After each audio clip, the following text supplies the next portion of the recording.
before we start, just to remind you guys that there will be um, midterm tests next week. Yeah, next week. I think it's Saturday, right? Saturday, and coverage will be chapter 1 to chapter 4. Okay, our midterm test coverage, chapter 1 to chapter 4. So just to make it clear, right? Chapter 1 is about routing, including static and default routes. Chapter 2 is about single area OSPF version 2. Chapter 3 is network security concepts, and chapter 4 ACL. Okay, so coverage for our midterm test is chapter 1 to chapter 4. Okay, all the way to ACLs. Okay, so it will be next week, right? So I'll just let you guys, and it's in week 8. Week 8, yeah. All right, so let me just, Sir, yes, is it online, online yes, test? e-test. That's right. Okay. It is as shared by our CC from main campus, because they want to standardize. Basically, at the moment, they feel that for the although we do have final exam as face to face. Okay, that's across TAUC. Yeah, the final exam face to face is across TAUC, and for F4C especially, all will be face to face exam. However, right, because we are still in the middle of transitioning back to face, so the e-test at the moment, because they have so a big number of students, so it's going to maintain SOP. I think for exam they can be prepared, but for every single test it's very difficult. So they continue with online tests. So it's going to be e-test lah, right? So same for this one, ACN. So they want to standardize the test. So we all follow, including other branches, will follow our main campus to have an e-test for our what lah, our midterm test. Right. So just be prepared to do revision. All right. Coverage chapter 1 to chapter 4. Yeah. Chapter 1 to chapter 4. All right. Any questions on that? No. Yeah. Okay. All right. Okay, so you can see on the screen, basically coverage for the exam until here. I sell concepts, right? So and then that means you're working on the workbook. So I think for ACL part, as long as you know how to do the workbook part, of course we're going to have a look at it again, right? If you have any questions, just time to ask me, right? This week we are in week 7. We're going to look at DHCP. All right, it's called dynamic host control. You know, so it's basically DHCP is basically the automated way for your host to get IP configuration in the LAN, right? Rather than manually or statically configuration by the network administrator, right? So we're going to look at DHCP version 4 concepts in this chapter, in this week, right? And then next week we're going to look at one wide area network concepts, right? So let me just start off. All right, so I shared with you both the chapter 5 for NET, and also this week's chapter 6 lecture slides, DHCP version 4. So, but don't forget, you also have reference in your NET Acad, right? And I'm going to open up the chapter exam for you to try out, okay, as part of your revision. Right, so let's get on with the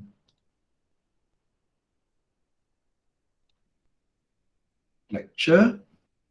Okay, we'll start to record.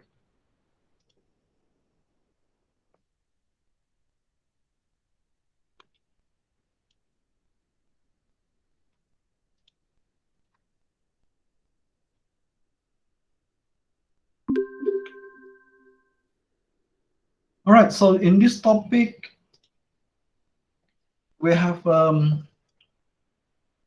this subtopics inside there. I'm going to talk on today DHCP version 4 concepts. We explain how DHCP version 4 is used in small to medium sized business network. And you don't have to if you have a Cisco router, right? So sometimes you can configure. You don't have to set up your own server, right, to host the DHCP version 4 server. So you you can place it. I mean, it's a part of a service that is provided within the Cisco router. So the second part of this lesson today is to configure Cisco iOS-based DHCP version 4 server, right? And then, of course, once you configure the server, um, we learn how we configure a DHCP version 4 client.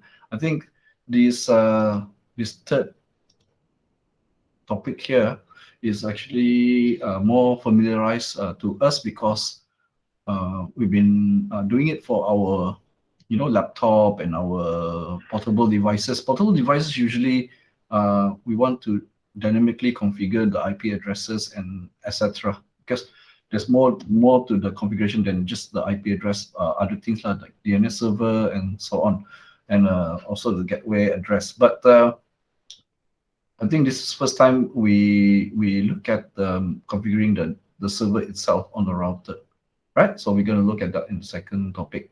But the DHCP version 4 concept is basically just a recap of what you have learned before. Remember that DHCP version 4 use DORA, discover, offer, um, request, and acknowledge. Okay, that's the DORA is the acronym. So usually I ask my students to in order to remember the protocol, yeah, right? Um, because this is dynamic host configuration protocol, right? So the DORA acronym actually is a good way to remember lah. D for discover, O for offer, R for request, and A for acknowledge. I mean, this is the communication between the client and the server. So we're going to look back through the concepts, right? Right, so let's start that off. Okay, so dynamic host configuration protocol version 4 is for configuring IP version 4 addresses to the host, right? So of course, the first thing we want to what we know that is we're going to allocate IP version 4 address or addresses to the various hosts inside our LAN, right? So this saves the network administrators, from going to each individual host to configure manually each individual host. And for certain kind of LAN, which is, for example, wireless LAN, right? And also for portable device that can be brought in and out of the local area network, whether it's going to be using wired or wireless, both also typically, you can use DHCP, but it's the benefits actually is more towards wireless devices, right? So it becomes hassle-free. The client with the portable device do not need the system admin to always set the configuration for them, or they have to set the configuration. It's all done automatically using DHCP, right? So they are, of course, apart from IPv4 address, the unique address that allows the device to be part of that network, but also some other information that is required. For example, DNS server address that is contactable from inside that LAN. Also, the gateway address, just in case the client wants to communicate outside of the LAN, then it needs to know what is the gateway address for that particular LAN, right? So desktop clients typically make up the bulk of network nodes. Okay, desktop clients basically PCs on desktop. So DHCP is an extremely useful and time-saving tool for your network administrators, right? Especially if you have many hosts, right? So you need this protocol. Okay, so to have this service inside your network, you need to have a server, a DHCP version 4 server, because the host in the LAN becomes actually the client. And when they use DHCP version 4, they basically have to ask the DHCP server, okay, to provide this information, this IP address and other network information in order to be able to work within that LAN, right? So you might maybe have a dedicated DHCP version 4 server, right? And it's not that hard. Once it's running, it's not that hard to manage, because basically you configure it to provide a pool of addresses. You configure it one time and then it should work, right? It should work without any further. You just monitor lah. You monitor, and then if you scale up, means you want to just your network become large, and then your server you have to upgrade or things like that lah, right? Okay, so but the HTTP server is overkill, right? Is overkill when you don't have that many, clients, right? Of course, you can dedicate a server computer to do this DHCP among other services, lah, right? So the DHCP service may be just one of many services that's provided by server, but it's sometimes when you only have small network, it's overkill lah. That means, right, to allocate allocate the server. You notice that in a home environment, your router has built-in DHCP server. That's why you can create a wireless LAN in your home environment. Okay, and sometimes small office. Yeah, the SOHO there simply means small office, home office. But typically, even if you don't operate an office in your home, this is how um, dynamic configuration is done at home, right? Your your all-in-one product that's given by your ISP normally it's a router, it's a switch and access point, but it's also have the HTTP server inside, okay, that allows you to dynamically provide IP addressing. So for both wireless and wired, right? If you plug in and then suddenly you notice your plug-in. I mean, it depends on the default configuration lah. Definitely, the wireless will be all wireless access to your home router will be using the DHCP to get their IP address and other things, right? For wired, maybe you have to allocate, but sometimes you can also set that your wired network to be using DHCP as well, right? So you can see, however, in a small branch or SOHO location, if you do not want to maintain a server and you don't have a server, maybe just to have a server computer to manage DHCP is overkill, as I said before. Definitely you have a router. And if your router is Cisco, then inside Cisco router also have DHCP version 4 services, right? So you don't have to specifically go and purchase a dedicated server to do your DHCP. Right? So Cisco router is also built in with the DHCP version 4 services, so you can basically use that service inside Cisco router. So Cisco iOS software supports an optional full-featured DHCP version 4 server. It's optional because up to you whether you want to use it or not, right? So what does it do? DHCP version 4 server dynamically assigns, means automatic, right? It's automatic. That means the client and the server will communicate automatically between themselves. Okay, so that means the client will request for addressing information, and then the server will list out addressing information. Okay, so what is this list? The list means because it's the DHCP server operates a pool of IP addresses. right? It manage a pool of IP addresses, and of course the pool of IP addresses are limited, but hopefully, okay, based on the network addressing that you have designed for the network, it should be sufficient, right? So what happens is, if the client device is connected to the LAN, whether wired or wirelessly, if DHCP is enabled on the client, then the client will send um, you know you know a packet out to to locate, right? To locate if there's any available DHCP server. And then the DHCP server, if there is inside the LAN, will receive that this discovery and reply, right? Right? And then it will and offer the IP address to the client.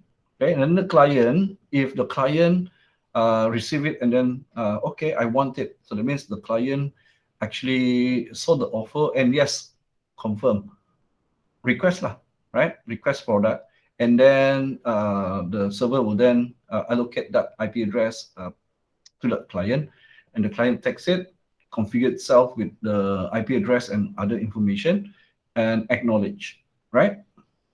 Okay, so the IP address when it's given to the client, depending on the list, because list means just for a specific time. You can only use it for specific time. So, and in fact, this list is configurable. When you configure the DHCP server, you can specify the length of time, right, for that list. Okay, so a lot of times, it depends on the policy of the organization, lah, right? If you go to like normal campus like that, they normally don't really care. They give unlimited time, because when you disconnect the IP address, if it's listed to you, it will not be revoked.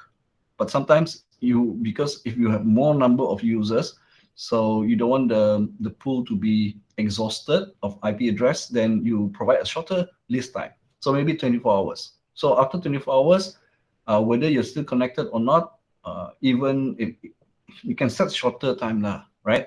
Especially in high traffic area like cyber cafe, or in a cafe where they provide um, open Wi-Fi. Normally they limit lah, right? So that other devices have a chance to get connected.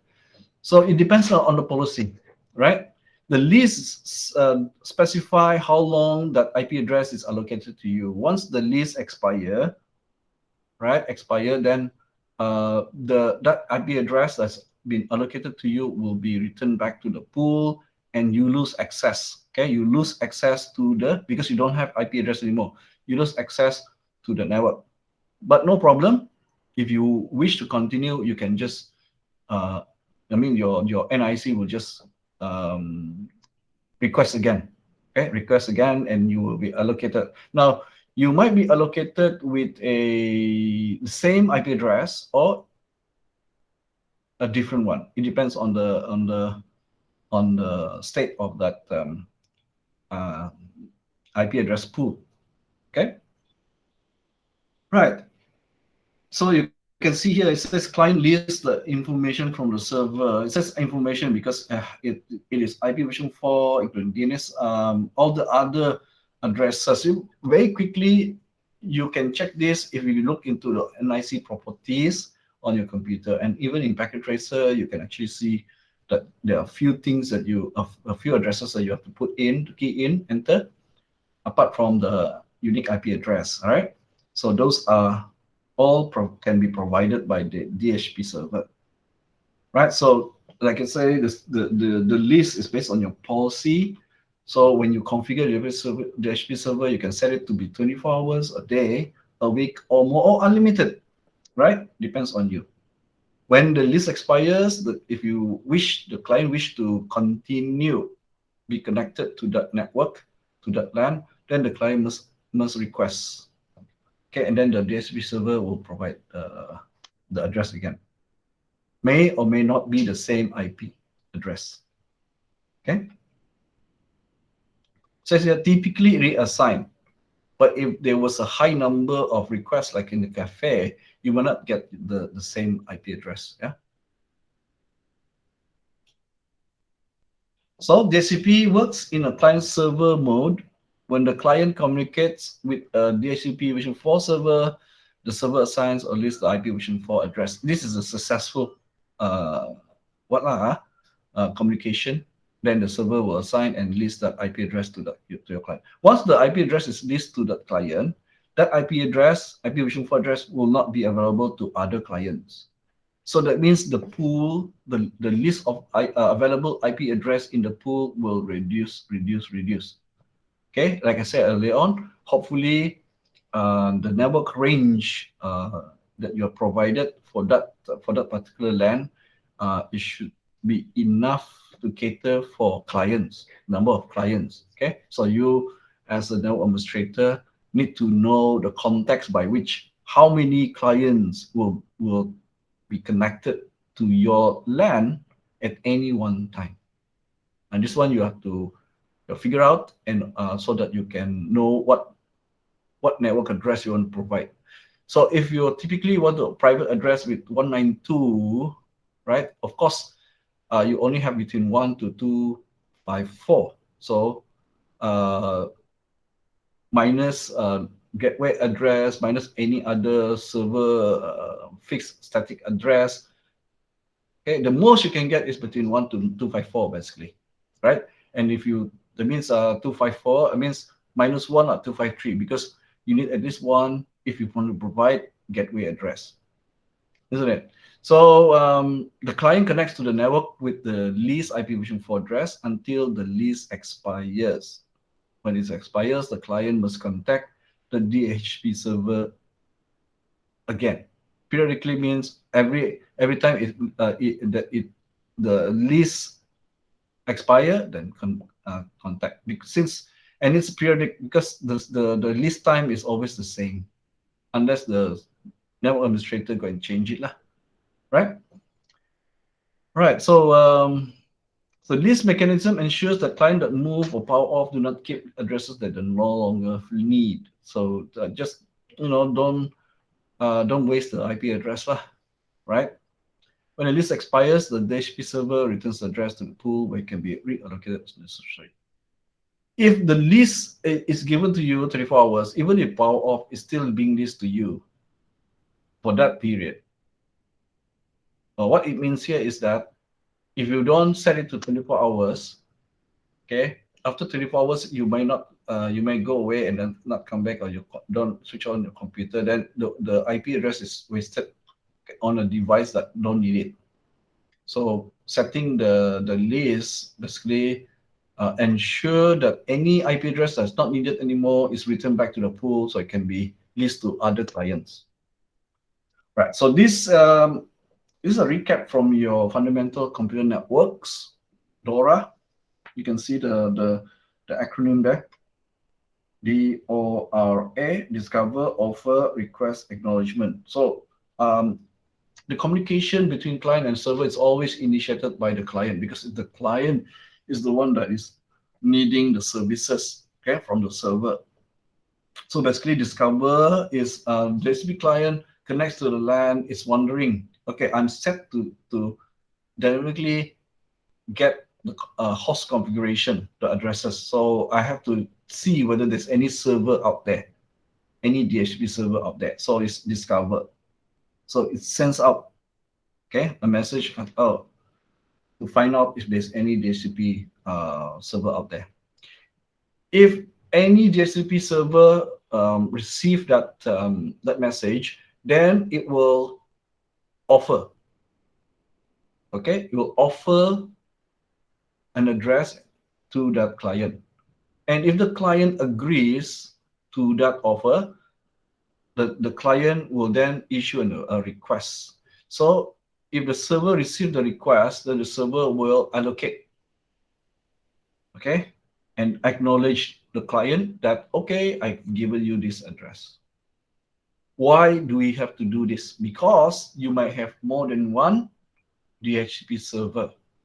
So that means when you send discover out, you don't know how many servers there are or whether there is any at all. If there are more than one server, you might get more than one offer.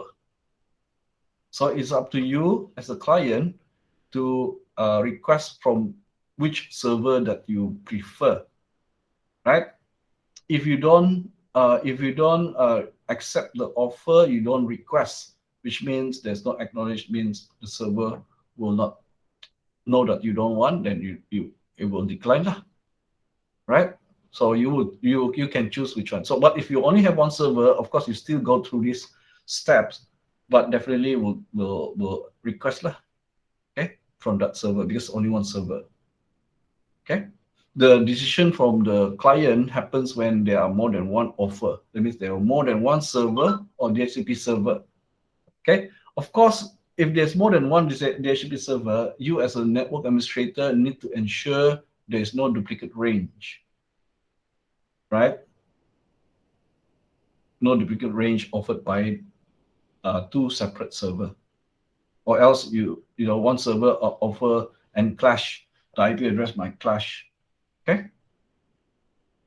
Right, steps to renew a license. Renewing a license simply means that the list for the IP address that was provided to the client has expired, right? So prior to the lease expiration, because it knows part of the information that the server provide the client is the lease expiration. So if prior to the expiry of the lease, the client begins a two-step process to renew the lease. Means prolong the lease lah. I know it's going to expire. I'm asking you to renew it, right? So the client basically send a DHCP request, right? So no longer discover, straight away request. Before the lease expires, the client sends a DHCP request, right?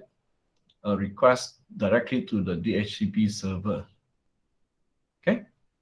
Okay. So it must be the same server, of course, from where the client originally get the IP address from. If the DHCP DHCP acknowledge is not received by the client within a specified amount of time, the client will broadcast another DHCP request so that one of the other servers can extend the list. It means if the original server that provides the IP address is not responding, there's no act from the server, so it's not actually responding to extend the list. So now you broadcast. Before that, it was a one-to-one, right? Directly to that particular server, one-to-one. Okay, unicast. But then, if no response, then the next DHCP request will be a broadcast. Okay, asking other server, can you help or not, right?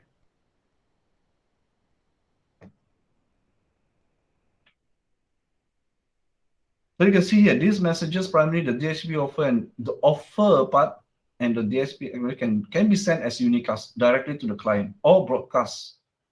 Okay, this is the optional based on the IETF RFC. This request for comments document. Usually open standard always have RFC lah, right? Based on this, you can the DHCP server either can send unicast, these two DHCP offer or acknowledge as unicast directly to the client or as a broadcast. Of course, as a broadcast, the client that it was meant for will be the one that will actually accept that message. Right, so the DHCP request, DHCP acknowledgement, if the server receive that request and then will reply in the positive. That means, okay, I will extend. So it will send out the acknowledgement, okay, by DHCP acknowledge. All right, any question here in the operation? No. No, Noel Ferrer, okay? Okay. Still remember last time the Dora? How about Kelvin? Okay. Okay, also. All right. Yeah, this is just a recap from last time. Last time you guys went through this also. Okay, so the next section is, since we know that Cisco actually has this service inside, it's optional. That means you have to activate it if you want it. So we learn to see how we use the Cisco IOS or configure the DHCPv4 server, right? Okay, so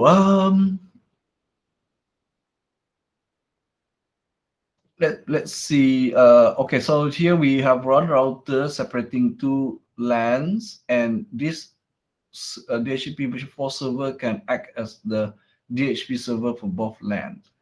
Okay, and additionally we have this separate thing. This DNS is doing something else, providing a different service. DNS basically resolve domain name to IP address, right? So DNS server here provide that functionality to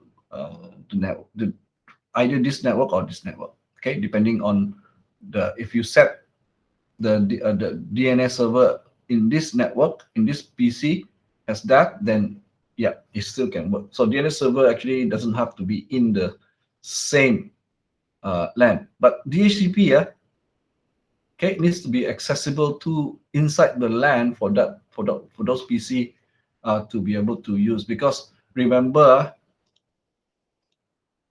whenever I see this one broadcast, we know router blocks broadcasts, not allowed to go beyond your LAN. So that means if we see a broadcast in part of the protocol, that means the DHCP server cannot be outside of the LAN where the DHCP client needs the DHCP server. Can you see that? If part of the protocol allow broadcast, means broadcast cannot go beyond the router, which means the DHCP server cannot be outside of the LAN where it's needed. So it can be inside the LAN as a DHCP server or as part of the router, because the router itself is connected to that LAN.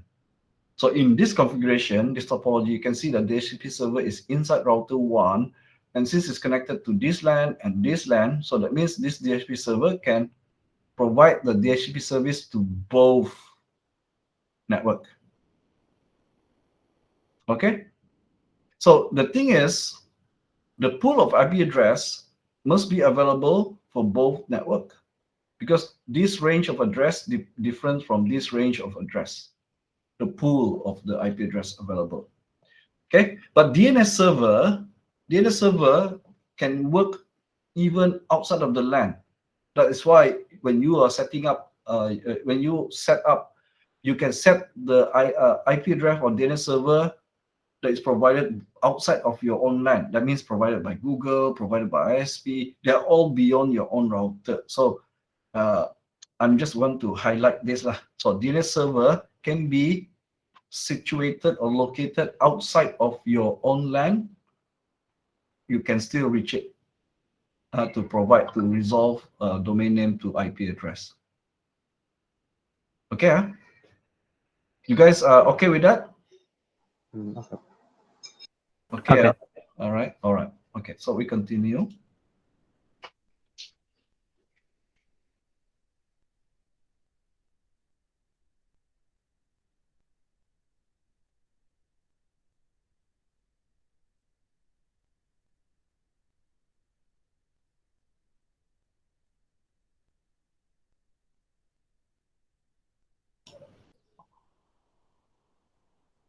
Okay, steps to configure a Cisco IOS DHCP version 4 server.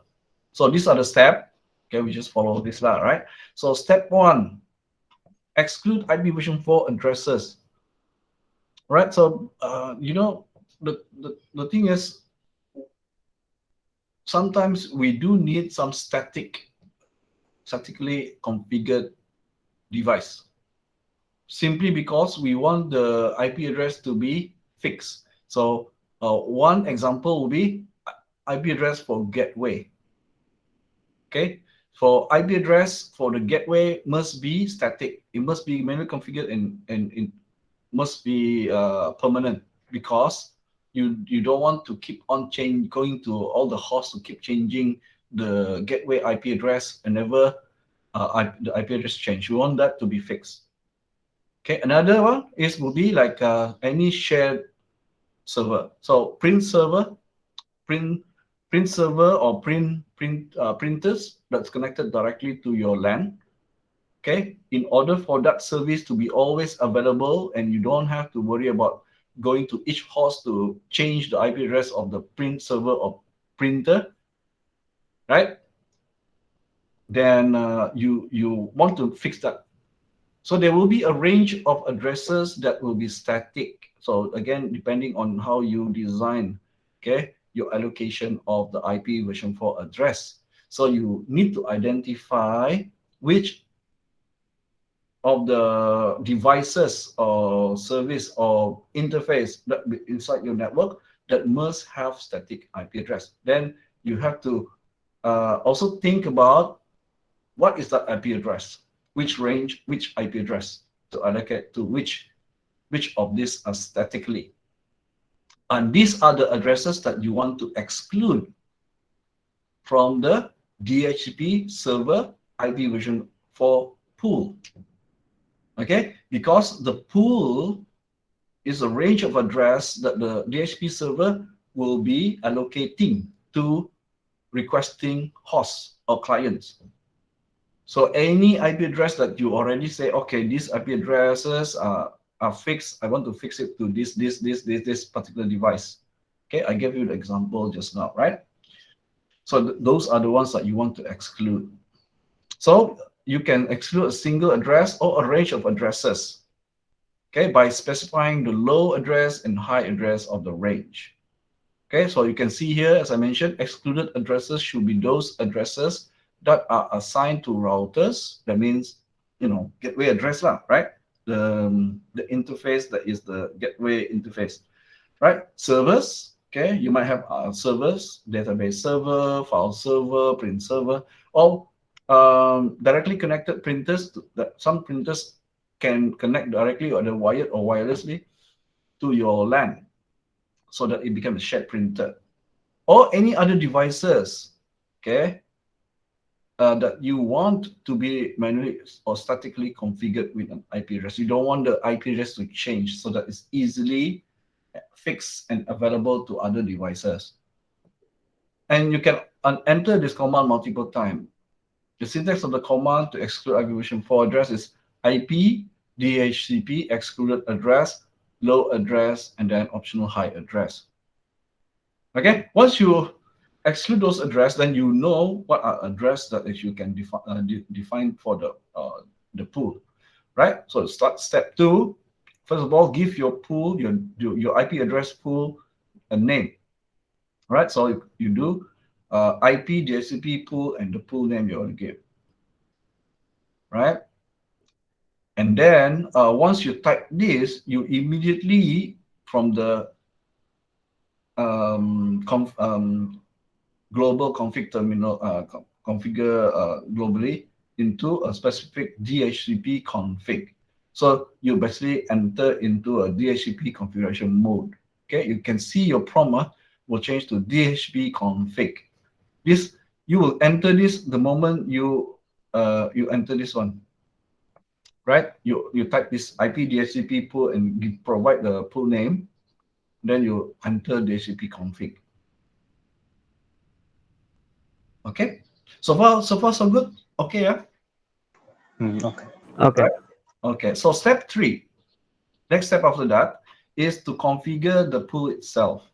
Just now you give a name only, right? You give a name, right? So the address pool and the default gateway router must be configured. Use the network statement to define the range of available addresses. Okay, so define the address pool. You can see here in the table the task and the task you want to do, and the IOS command that you need to type, okay, in order to achieve that task. So to define the address pool is network number, and the mask and the prefix length. Define the default router or gateway, then default router, the address. Okay, define, because these are the information. Notice these are the information that you need to provide to the client when the client requests. The client requests IP address. You take one from the address pool. But at the same time, you also give the gateway address, DNS server address, domain name, name, the duration of the list. Remember, we have we can expire the list, right? And then in the Windows network LAN, you also provide the NetBIOS Win server, right? Because if you notice, if you go to, let's say in Windows, you go into your network configuration. Let me just check mine. Okay, mine is Wi-Fi.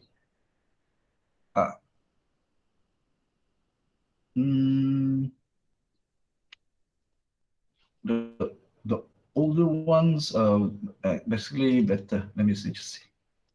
Okay, the details should give us, this one. You can see the IP version 4, the pool is for this IP version 4 address. And of course, there's the subnet mask. Just now you saw the mask and the prefix, right? That's right. See, address and the mask and the list. List obtained is when the server give you the list, and then the expiry, right? So here the duration is the expiry, and then the default router gateway you have to key in, right? And that will be provided here. Okay, and then the DHCP server, of course, you know already. So you get the list from the particular DHCP server, then you will your host will configure it. And then DNS, domain name, if there's available domain name, right? For mine, I didn't configure any domain name, right? But I think there is that, and the connection specific domain name, right? I'm using Tenda mesh network, right? So define NetBIOS wins, this one, yes. So IP version 4 Win server. So this is basically network specific for Windows, okay? And it's okay if you don't put in. Your Windows still works, but it's for like some other Windows specific network NetBIOS name, for example, for sharing. For sharing is, but I think it's a legacy for me. Nowadays, even without this configuration, your network, Windows network still works, right? So all this information you saw are information that you know is going to be needed to configure. So that's why these are the things that you need to set up inside your DHCP server configuration, right? All right, so here, notice that infinite here means it will never expire. Okay. Right, so these are examples just now, right? So we exclude the range of address from 1 to 9, okay, and also the 254, okay? So a range between 1 to 9, so 1, 2, 3, 4, 5, 6, 8, up to 9, and then specific address 254 also is excluded from the pool. Then I create my pool, the DHCP pool, LAN pool 1. I call it this LAN pool 1. So, and then I enter the DHCP config. Then I type network, right? Our network address is this 192.168.10.0 for this particular pool, right? So this part, this DHCP configuration is for this part. Okay. If I want to configure for this, I call it DHCP pool something else, LAN pool 2, and then network 192.168 instead of 10, 11. Right? So then that particular pool for this DHCP server will be servicing this part of the network instead of this. So here the configuration is for this part of the network. So you can see LAN pool 1, 10. So 10, right? Now, apart from the excluded, all other IP, that means 10 to 253.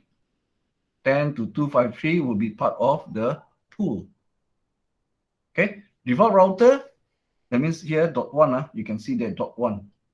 Okay, that means our gateway address is 192.168.10.1. So as indicated here, DNS server, we may want to use DNS server. So I want to say that it's this one, but it's a typo there. Here the configuration say 192.168.11.5, but here is given .6. So either this one is .5, change this one to .5, or change this one to .6 borongam, right? DNS server. Here's the DNS server. So notice the typo, 6 versus 5. It should be the same. It should be 5 or 6, right? And then domain name, up to you what domain name you want to call this particular domain, right? And then type N, and you'll return back to privilege mode in our router 1. Any question here? This part? So far, no. So far, okay, Noel? Farah? No question. No? Okay. All right, good. So straightforward, I guess, huh? All right, so we go to the next one to verify your configuration. We always verify after we configure, right?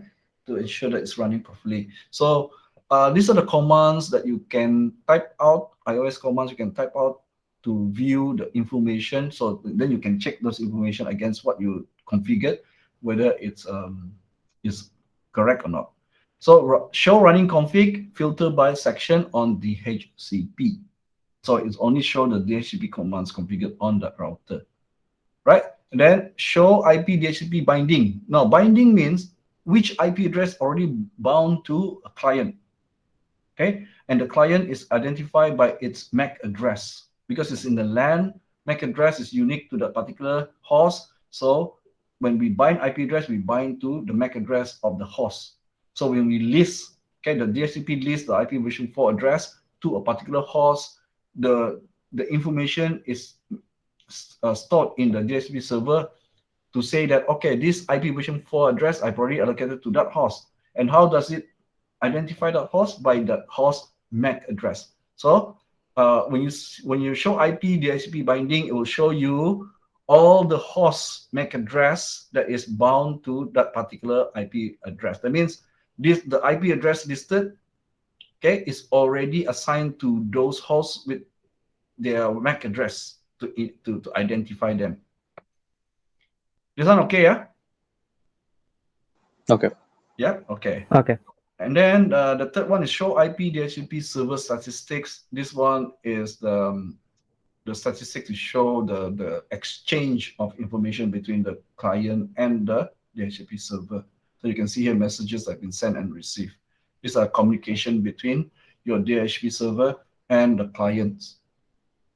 Right? Okay, so type this and you see. So if your DHCP server is actually active, then you should see that there are many messages going on. You can see the binding already happen for certain particular hosts, right? And then you can see what are commands that you have configured earlier. So this one shows the section DHCP. So exactly showing you exactly what you have typed.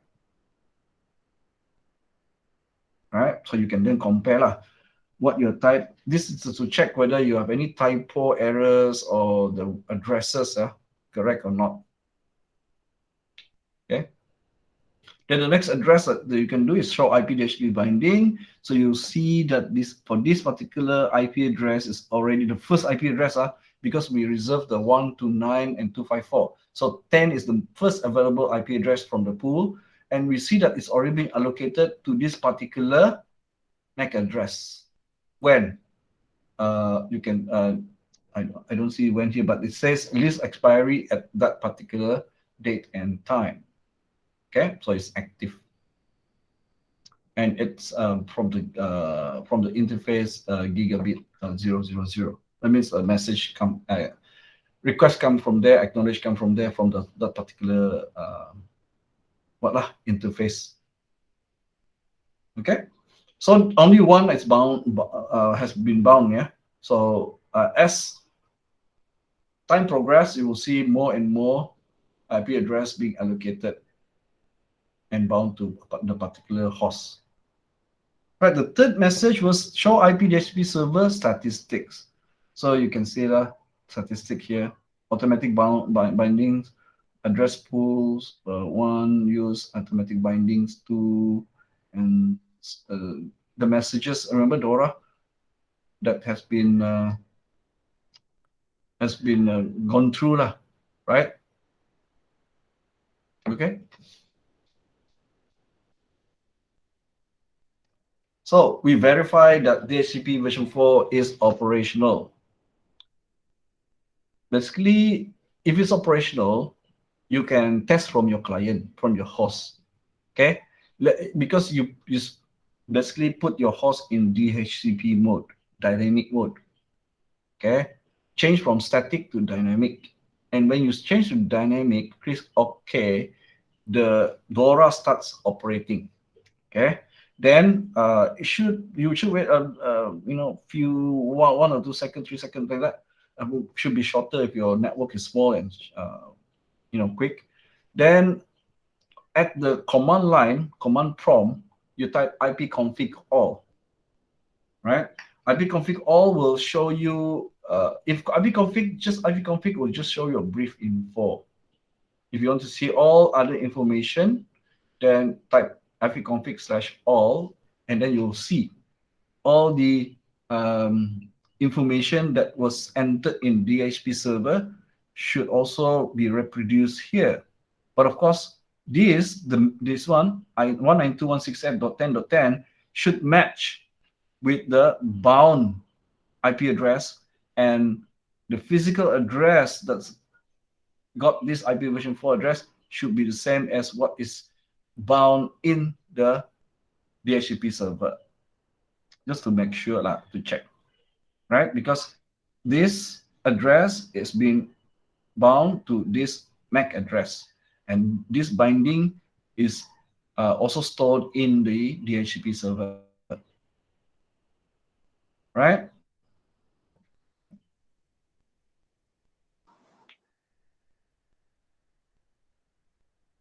Okay, so okay, is it okay? Okay. The highlight Okay. is the information that we set before. So now you can see that after the DORA process and the list is successful, you can see that this particular host has got the information, right? Information from the DHCP. All right, so I think that's it. The other thing that you need to know to do is to disable if you don't want it. Okay, as usual in iOS, you put no, right? No service, and then no service means it will disable the service, right? Because you put no in front. And then if you type service DHCP again to re-enable DHCP server process, yes, it will be up, but since it's not configured, then it's not working, right?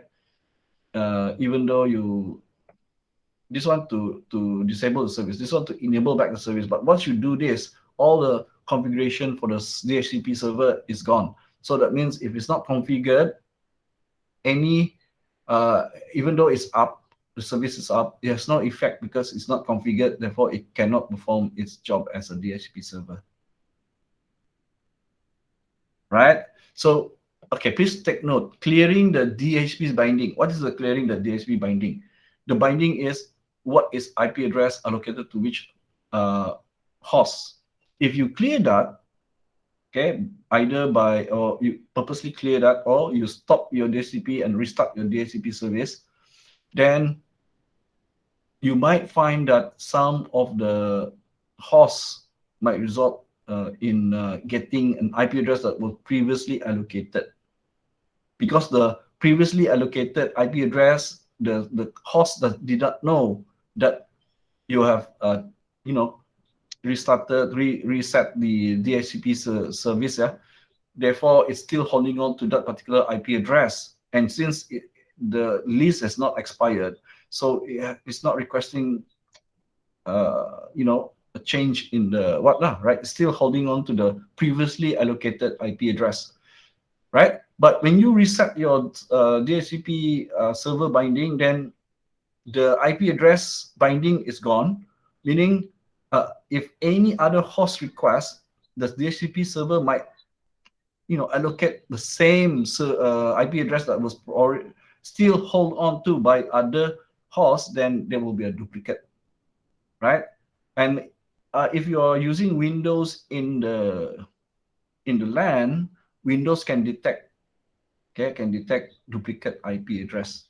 So it gives you a warning. And then of course, if you have a duplicate IP address, then you need to basically well, it doesn't work lah. Your host will not be able to work properly in the network. So what you can do, if you notice that, if you're using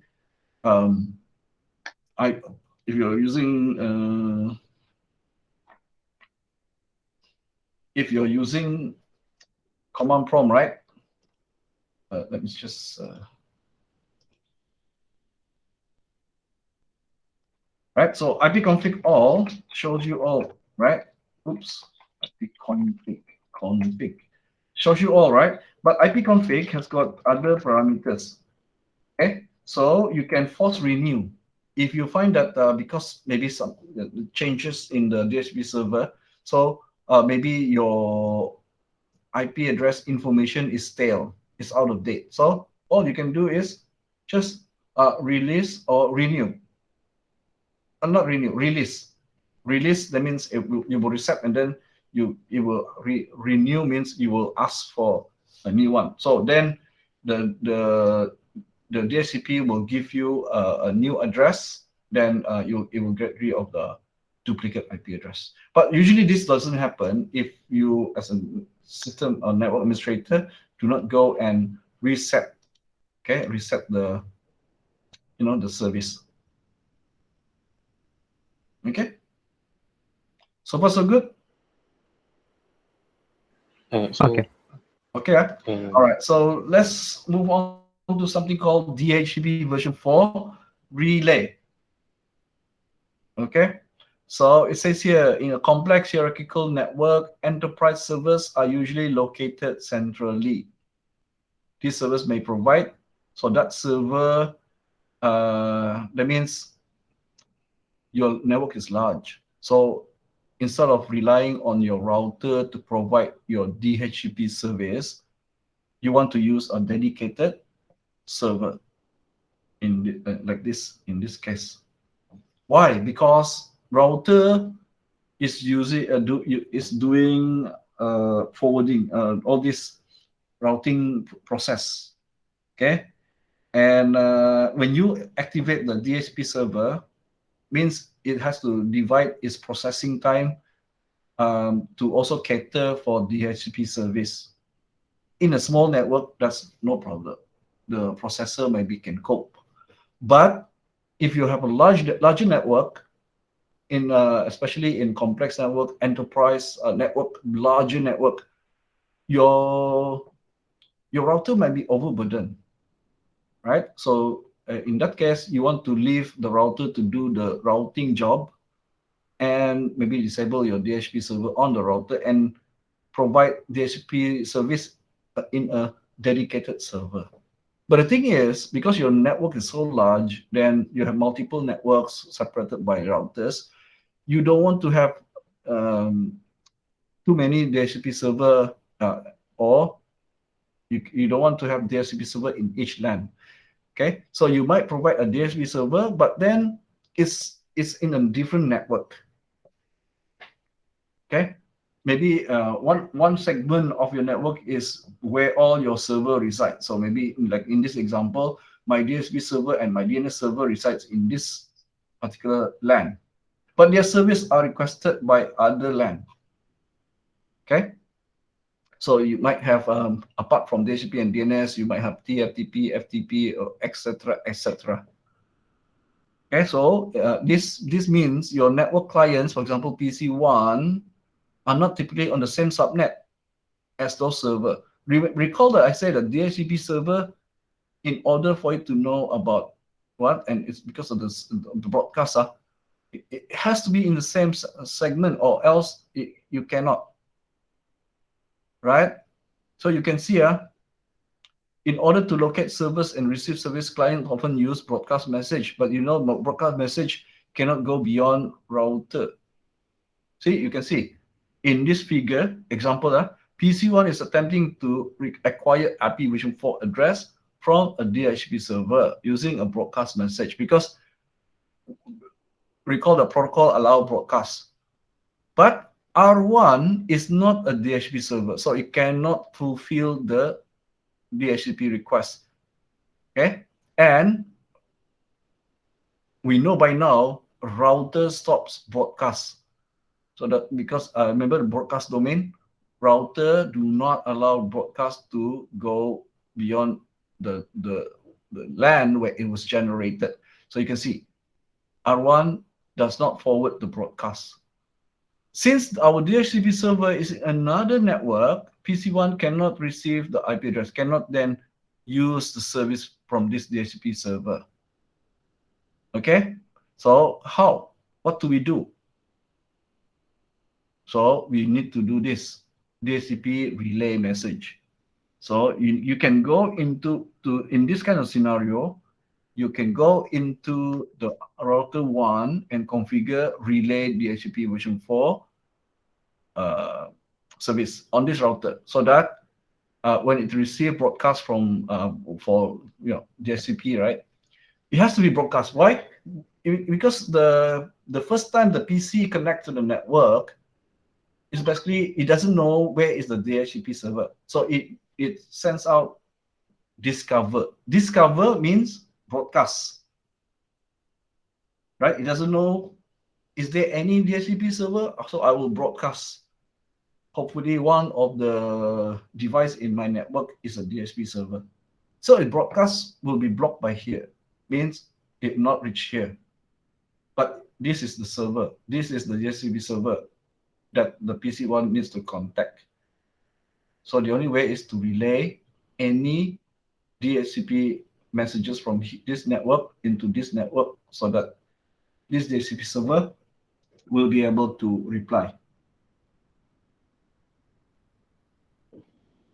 All right, so let's have a look. So what you can do, you can notice interface,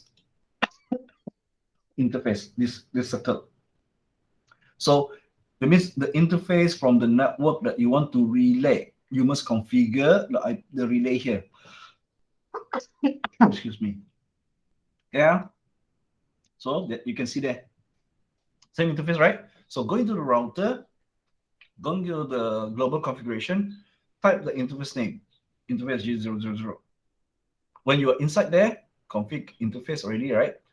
Then you type IP helper address 192.168.11.6.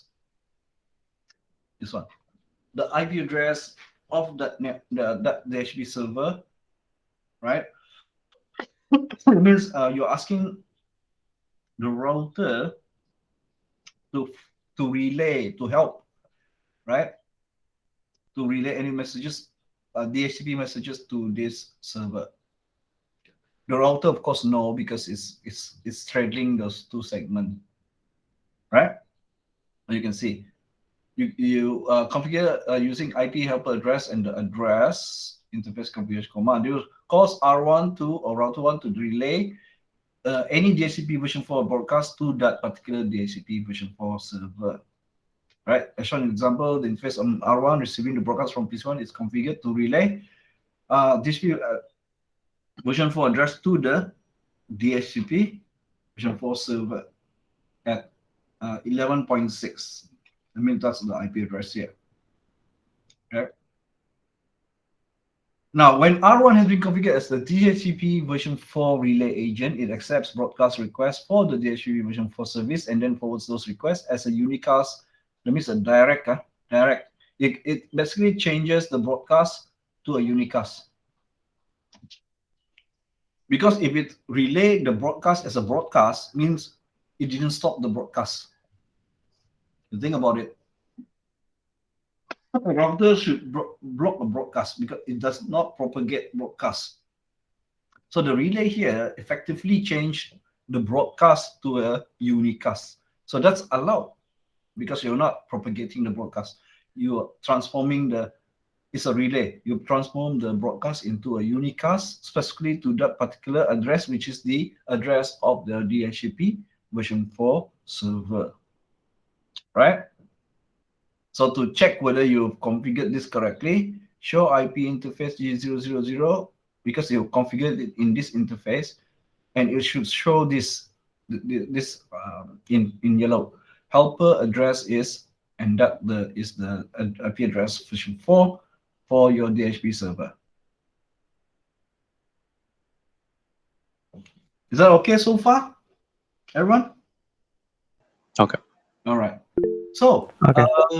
this relay is good, right? Because although router blocks broadcasts, but DHCP is not the only broadcast that can happen, right?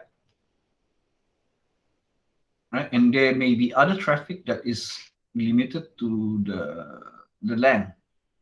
So the next slide show us what are other services that is broadcast based that can be relayed by the router.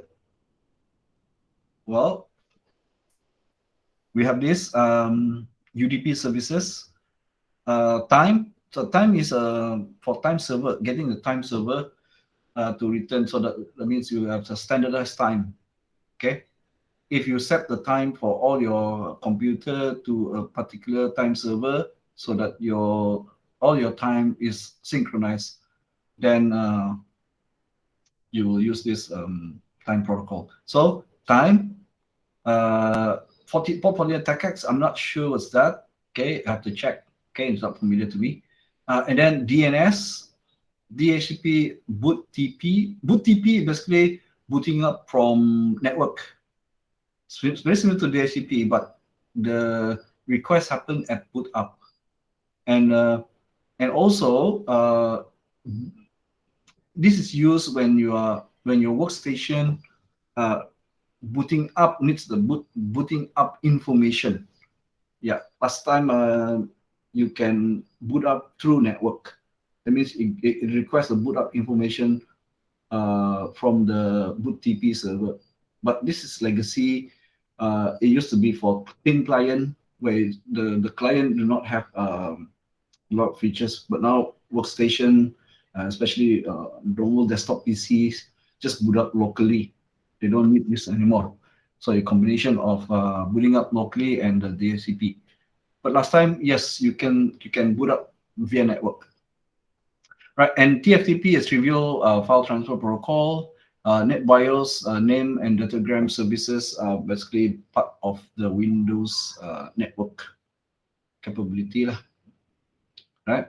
So in Windows, remember that you can just type a domain, the PC name. Okay, if you're not sure what is the IP address of the other PC, you can just type the name, right? If you're given your other PC a descriptive name, you can just type the name, and somehow Windows know, right? So that means Windows have their own protocols running inside the LAN that allows this to happen, even though maybe you have not set up a DNS, and it probably is not a DNS, but it's a NetBIOS name service. Have you ever tried? For example, here, like here, you can just type this, and then, for example, I can type my other computer, something like that. I can just type without the IP address. I can just type. Okay, right. But I forgot what is my.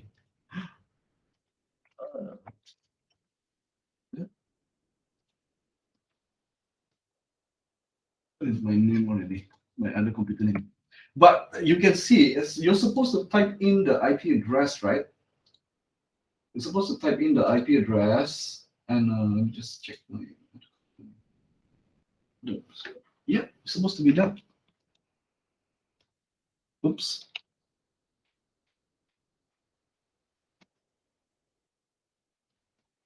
Okay, still not working.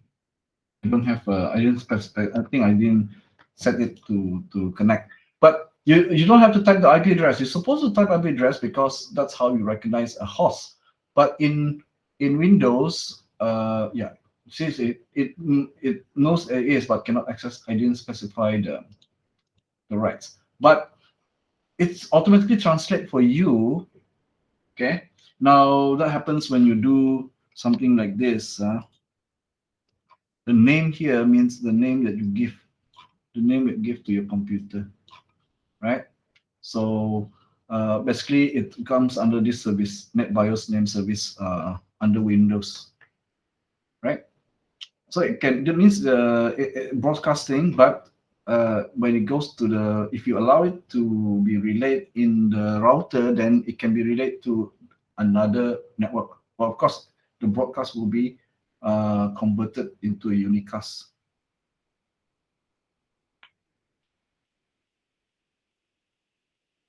Okay, are you guys okay so far? Okay, so this Windows also in all the Cisco router. Oh no, this Windows is doesn't matter. It also operates even if you're not using a Cisco router. So it depends on your router capability. But the Windows naming service, it works whether or not you're using switch or no need to relay also can. It works inside a LAN basically, right? But if you have a larger, that means a larger LAN, that means you have a LAN separated by router. Then if you want the NetBIOS name service to propagate beyond, that means you can also search for computer beyond your own router. Well, you can configure your own router, see? Then by relaying, of course, that router must be capable of doing the relay, right? Relaying the name service, then you can, that means a Windows computer can connect to another Windows computer beyond its own LAN without having a DNS server because it's using the Windows naming service. This is what it means, lah. Okay. This Windows, this actually is a light version of a DNS because in typical homes, okay, you don't want because Microsoft do not want the user. They know the user might have their own, small office LAN or small home LAN, okay, and they know they're sharing files, they're sharing printer, they're sharing whatever, but they know also some of their customers are not IT savvy, right? It's overkill to provide DNS service for just naming. For your own LAN only. But they also know the user. If you talk to them about IP address, most user what is IP address? They know their computer by their name. Oh, that's my computer. That one I name it Adam or Apple or Jupiter, whatever, right? So it is very natural for people when they want to share files or they want to access a share folder from the other computer by just typing the name of that other computer rather than IP address. But we know the service that provide this translation is actually domain name service and a domain running in a domain name server. But that is an overkill, right? Overkill for just a small network like that. So Windows come up with their own NetBIOS name service. Okay, that's why just now I shown you I can just type in the Windows network. I don't have a DNS server running DNS service, but I can just type the name of my other computer connected to the same LAN, and Windows can find it. Okay, because of this name service lah. Right. So I'm just explaining this one lah. It's not part of. Please understand, it's not part of. I just give you extra info. Okay.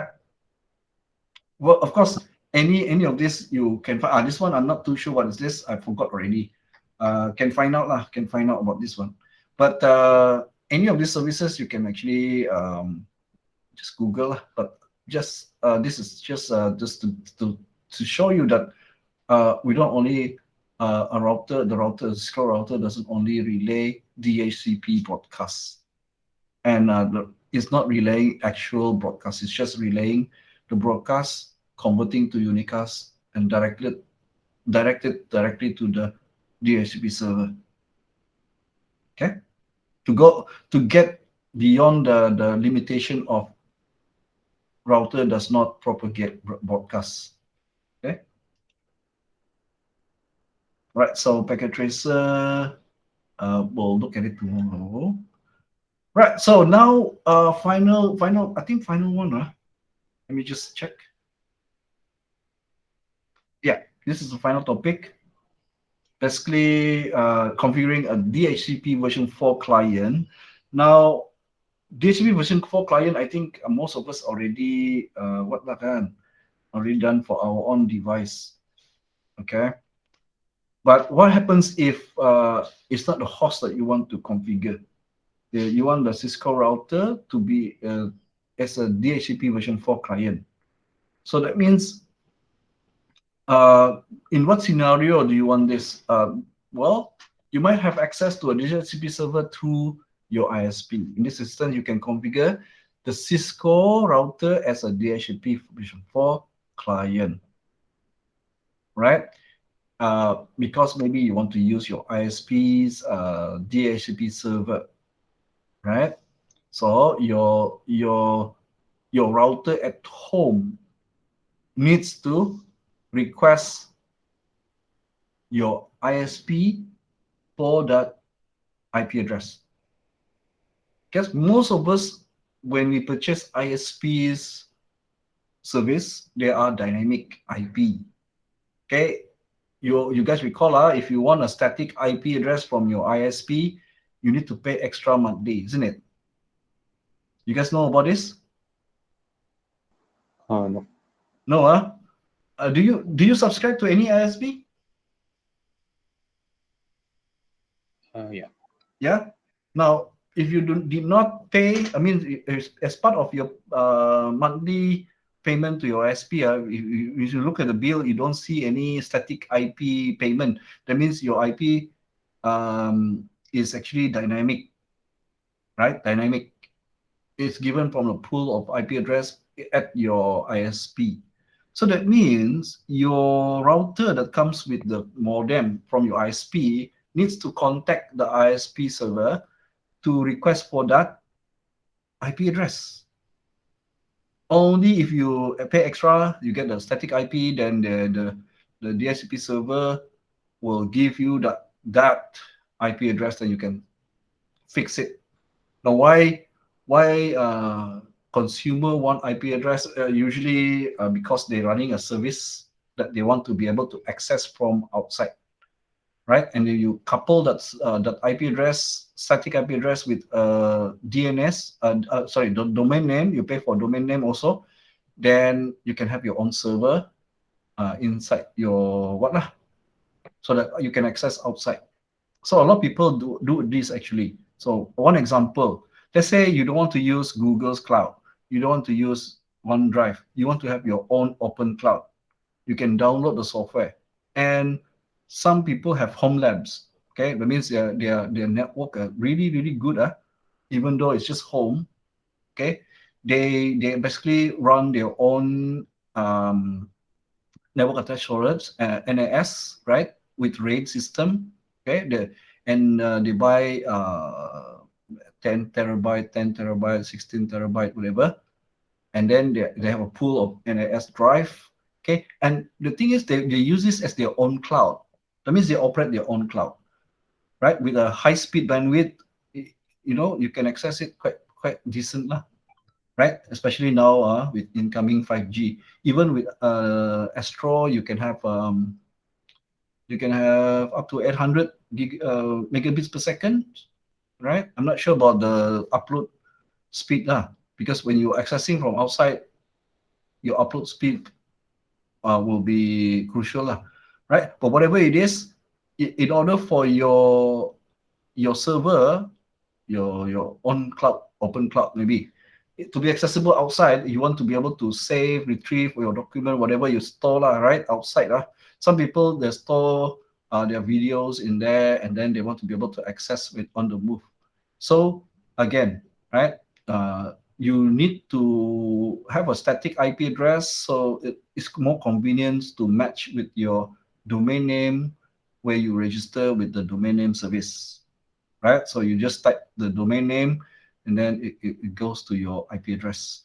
And since your IP address is fixed, even if you don't use domain name, you know for sure the IP address is fixed. Okay, it's globally accessible, right? So because if it's dynamic, whenever you disconnect, and then you connect again, your IP address might be different IP address already because it's dynamic. So let's say this is a scenario, right? And then so that means here this router, okay, needs to ask the DHCP server from ISP to give it an IP address. So this one is a DHCP client, okay? Right? So basically it's Ethernet lah, or PPPoE, point-to-point protocol over Ethernet. So that means all the way the Ethernet protocol, but it's point-to-point between your client and the ISP server. If you notice your router, you open up your router once in a while. If you're connected to either TMNet or you can see that there's especially the DSL is PPP over Ethernet. Anyway, to configure an internet interface like here, for example, as a DHCP client, use the IP address DHCP interface configuration mode command. Right? Assume that ISP is configured to provide select customer with IP address from this network range. Right? After you configure here as IP address DHCP client, will ask the server will provide the IP address for that particular interface. Okay, and with that, then that is a IP address that should be network or global, okay, internet capable. So let's see a configuration example. This is where your company has your own router and you connect to modem, you connect to the ISP, yeah, right? So then you have to configure yourself to get the address interface. Just select the interface first, and that facing the ISP, yeah, and then type IP address DHCP node shutdown to bring it up. Then it will start the DORA process with the ISP DHCP server, right? Then after that, you can just type this command to see whether it is configured correctly. Show IP interface G001, and you can see internet address is provided already. Okay. Any question for this one? Very simple, right? Only this command. Don't forget to bring it up, the interface. Okay. Any question for this one? Okay. That's one part. No question. Okay, no question. Thank you. That single command there will allow your interface to request DHCP address from the your ISP, okay, ISP DHCP server. Now, this is a situation where you have your own Cisco router, but most probably we don't, right? For us, we log into our home router and see this kind of interface, depending on what model you're given for the router, access point / switch / modem. I think is separated for the unified, but for ADSL2, I think all in one. Right, so home routers typically are already set to receive IPv4 addressing information automatically from the ISP. It's already configured because they normally supply you the router as well, right? So it's already pre-configured, or the installer, the technician, the contractor that install it for you already will configure it, okay? So you probably need to use a web browser, type the first address of your private network 192.168.0.1 something like that. You'll be presented with this, and to go in, normally either in default username, admin, and default password, or password that you tell the technician to put in, right? When you go in, then you can just click, click, click. This is like a web interface. Okay. Anybody ever go into their home routers given by your ISP and check out all the configuration? Yeah. You ever, Noel? Farah? Ever try around, play around with it? Yes, have. Yeah, also, okay, good. Galvin? I haven't. You haven't, We can try. But you need to know what is the username and password. Usually the username is admin, but password, if your technician that installed it didn't ask for password from you, that means you can use a default password. Okay, for different manufacturer or different what, there's a default password. I think you can look underneath your router, normally it's printed there. If not, then you use the password that you told your technician, installer, right? Maybe they already asked you, and they already replace. So if it's by default, please change your default password to the password more secure. But of course, write it down somewhere, right? For your own use. Okay, just in case you're playing around with your router, you accidentally open whatever service port or whatever, you're using your default password. Sometimes routers have a vulnerability that you don't know, that people actually know about, and they can access your if you didn't change your password. Done. Let me just show you this one, and it should be about it should be available in like this type of as you can see, network exposure. Let me just explore. Okay, network infrastructure. I think they can give you not this one. They can. Last time I used this to search.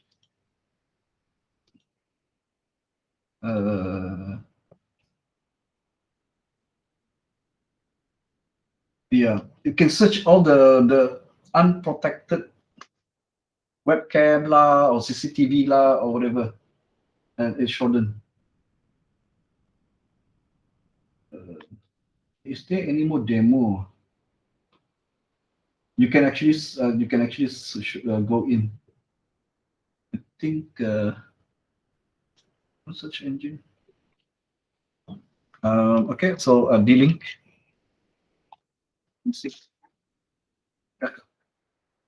Yeah. So just type D-Link, D-Link type of routers or whatever.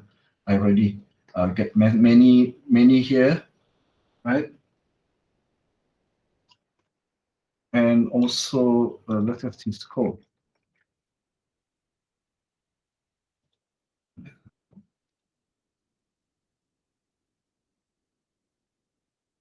Oh yeah, Korea Telecom. Oh, you're still searching. That's correct. 401 unauthorized. Oh, this one. Okay. Cisco iOS connection close. Accept range none. Basic view access. Okay. So any yang tidak unauthorized? This one. Cisco key type. You can see they can basically it's a Shodan is a search engine to find any device, CCTV.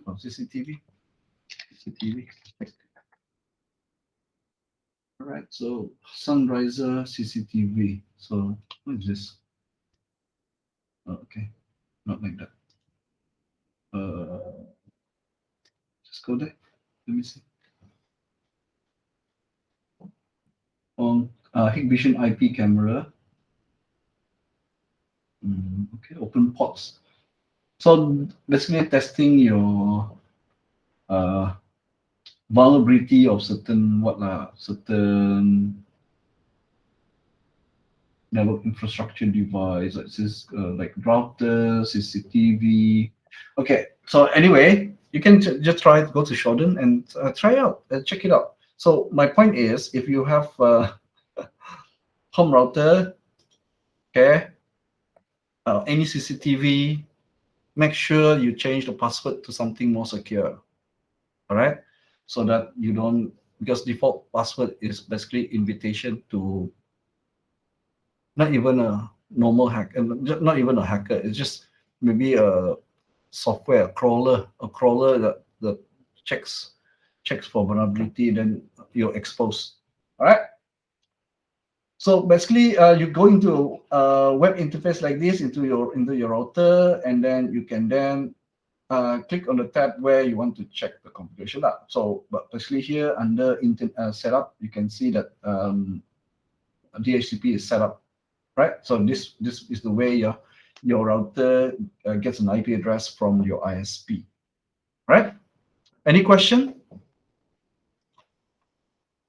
Mm, no. No. All right. So you guys change your default password or not? Haven't after this one. Okay, Farah? I think mine is already changed the Change, password. Good. Yeah. Good. How about Kelvin? I think changed already. Okay. Right. Don't know whether you are using CCTV at home on your front porch or wherever. That one also, because it's available through online. A lot of people who are not network savvy, they they ask the tension pasang, then the tension pasang there, and then they that's it. It works. Oh, they can check. You can, but then if the technician didn't bother about security, then anybody around the world can look through your CCTV, can hack through lah, can not even hack lah. You can see because default password, default username, default password. So yeah, maybe you don't change the username, but change the password lah to something more secure. All right. Okay, you want to further, just type Shodan lah. Go to that website. This one is quite famous for Shodan. All right, so I believe that's it. All right, so please read through this. What we have learned in this module. Okay, this is a summary of what we have gone through today. All right, so that's the end of our lecture for DHCP version 4. All right, so in our next session is a tutorial. So now it's 43. Okay, so our tutorial start at 3, between 3 to 4, right? So in the meantime, we'll go for a break. Is that okay? We'll start at exactly 3 o'clock, so we have about 15 minutes break. At the same time, we change our meet to the tutorial meet. Is that okay? Okay. Okay. Okay. Okay, I'll see you guys in our tutorial meet, right? We change the meet.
Hello. Okay, so welcome back to tutorial. Okay, as you can see, I already shared the net tutorial, but I want to finish off marking this ACL concepts because it's part of the exam, sorry, the test. So Farah will continue also. Farah, you still have I think you still have questions here, especially question number 2, extended ACL, right? Yeah, you can get it from the book. So yours, Farah, is problem number 1 and 2 at page 36. So it's a look for problem 1 and 2. Right, so Noel is doing page 42, 43, problem 5 and 6. Right, so, okay, so let's have a look, yeah. So router name, router A. So let's have a look at the question. I think the ACL is version 2, right? So let me just...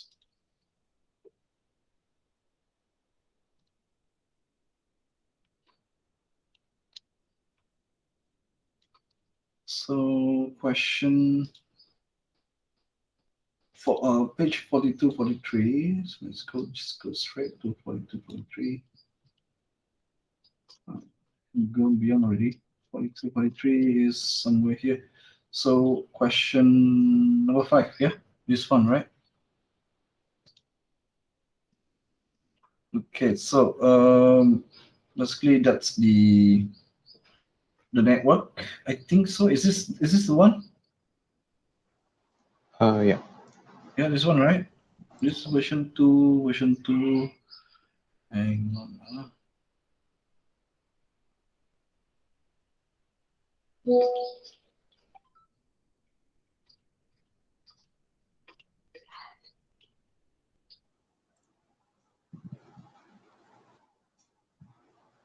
Okay, wait, it's page 44. Let me just have a look. Okay, is this one right? Confirm, huh? Okay, so Page 44. oh, 44, not this one. 44. This one, right? Yeah, this one. Okay, problem number 5. Okay, let's have a look at the network. It says include a remark with each statement of your ACL. Okay, write an extended access list to permit network 205.95.150.0. So this network, this network. Okay, this is network 204.95.150. Okay, it says to permit to send packets to 172.59.00. So this network. Keep in mind there may be multiple ways many of the individual statements in ACL can be written. So where do we place the access list at? So let's see, the answer is router A. That's correct. And where interface here, FA00,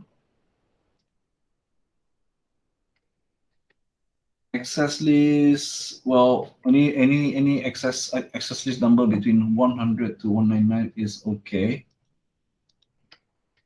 150 is all right. Okay, so configure terminal. Okay, we go there. Access list 150 remark. Okay, so actually when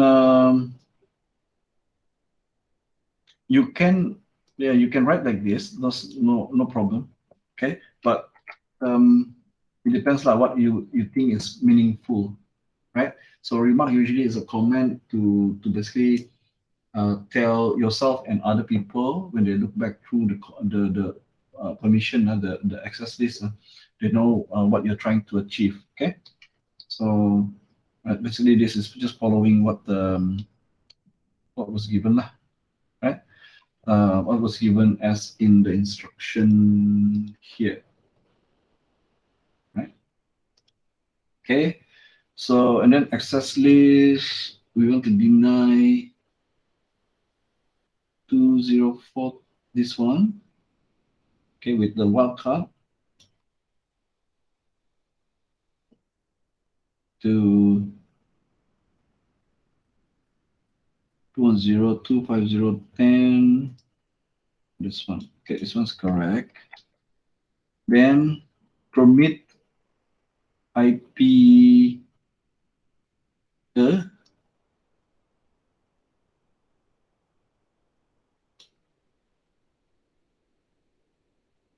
so this one is correct. Your remark, you can have more than one remark. So if you want to provide remark for this one also okay. Now no, I'm not sure why you deny and then you permit. Because the permit because you deny that and then you permit the rest, it's okay. Permit any. So I think this one no need already. Right? Oh, Okay. You deny already, and then if you permit, then this one supersede this one, right? Oh, hang on. eh, Why is this 2525255? You're permitting. Oh, you said this one, right? Permit that to that. yeah. Let me just see. It says to send packet to that.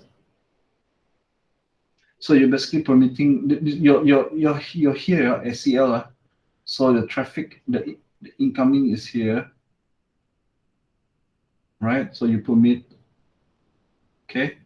So you're looking at the destination, then you permit that. So you deny. Okay. So you deny this one, right? You deny this one. So deny IP this one.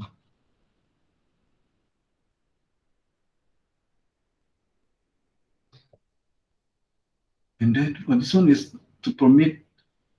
So if you deny this one, then there's only two. Then if by doing permit any, then you don't have to specifically say permit this one. Oh, Right? Can you see that? If you already deny to this one, means any traffic that going to there will be blocked. But if you permit any after that, then that any include this also. So this is a subset of all traffic. So you don't have to specifically say permit this one. You permit because when you say permit all other traffic, then all other traffic except for this one because you already deny will be okay, including this one. So what you can do is you don't have to, yeah, you don't have to do this part.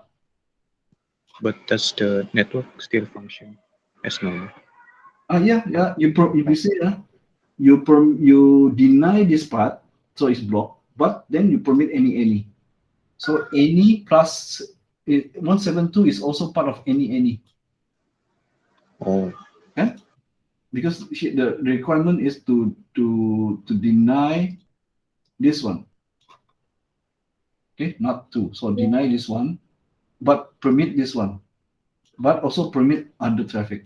So other traffic is include this one.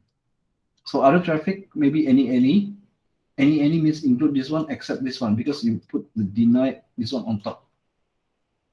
Correct? You already deny here. Kan? yeah. Yeah. Sorry, no, this one. Deny to this one, right? From this. Match this, deny this. Then there's no need to specifically say access this one. Right? So this one, in fact, you actually put, no need to permit anymore. Because you see, this permit is actually can be part of this permit. You see that? Right. Yeah, you can simplify Basically, you are simplifying the the ACN. So this one only, you can remove this one. Okay. Because yeah, this one permit, this one is part of anyway. And you can see that there are no other networks, only this. So any means go to there. So right, so that's all right.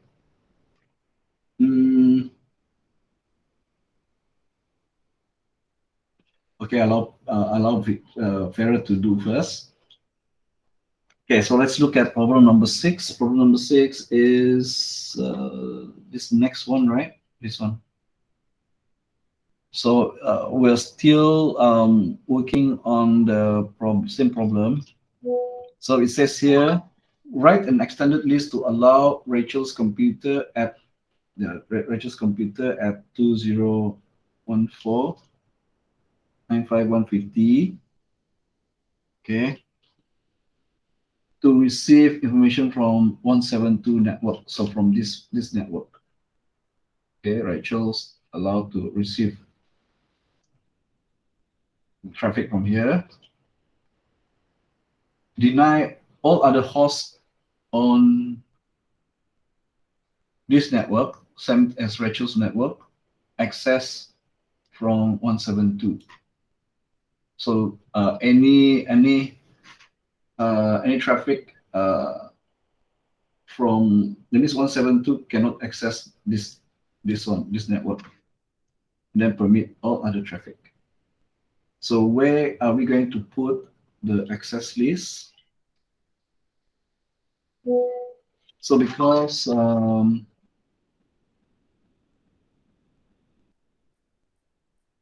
we want to deny this part, right? We want to block it at the source, right? So we want to, first of all, we want to permit this to this, specifically this host. Then we want to permit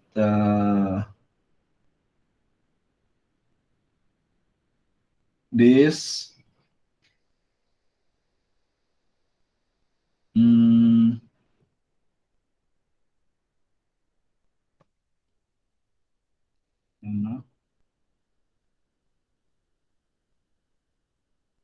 no, let me deny this to this.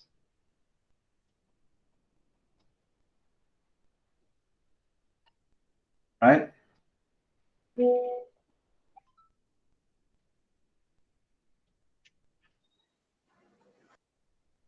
Okay. But we want to, do we want to, okay, so permit other traffic, so permit any. So where should we put the access list? Should be at router B. Interface, what was the interface? Router B. At this, right? Because traffic from here, so at this. So, oops, sorry. 175921 FA1. FA1, yeah, correct. Okay, anything between 100 to 199. Okay, so you can use 151. Just now you use 150. You can use 160, something like that. 151 is okay also. But I remind you, usually we leave several number just in case we want to insert. If we want to insert something between 150 to 151, cannot already. Okay, this is not wrong, but in practice, we always leave like a some access list number in between, just in case we want to insert something between 150 to 1. If you put 151, there's nothing to insert already. That means then it has to always be 152 after that. So if let's say you put 150 above, and then here you want to put 160 maybe, right? Then if you want to insert, you can always use any access list between 150 and 160. All right, Noel? Okay. Yeah. Just in case you want to use any access list number between 150 to this one. So if you straight away put 151, 150, 151, there's nothing you can insert already, just in case lah, right? So in practice, good rule of thumb is, okay, I want to put 150, so I put 160. So just in case I can insert any access list number I want in between, something like that. It's not wrong, but just in case lah, right? Okay, so access list, remark permit, okay, I've got remark there. And then this one's the one, permit 17 permit.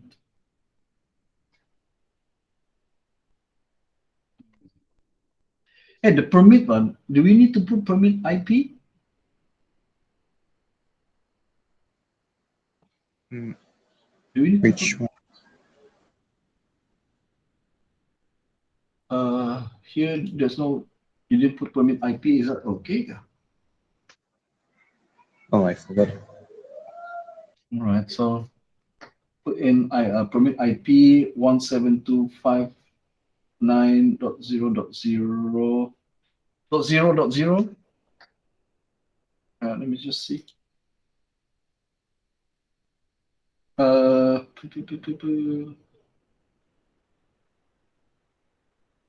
Yeah, although it's 172.59.0.0, right? There's no actually .0.0. It's actually .2.0.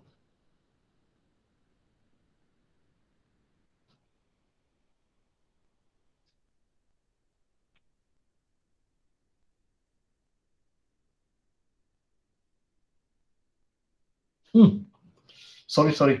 I'm looking at this. Yeah, .2. Sorry. So, okay, so you put .0. Can you see that, Noel?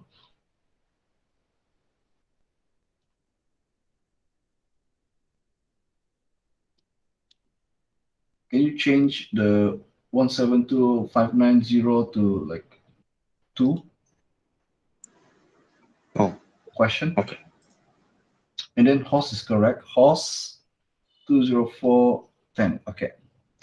And then, yeah, put IP also there. And then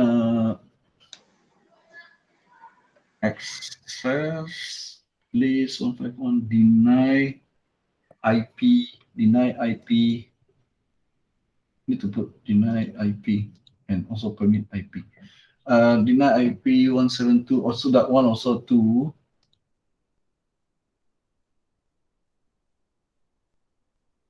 And why is 255, yeah? If we put it, put this is 2, then this is 0, this is 0.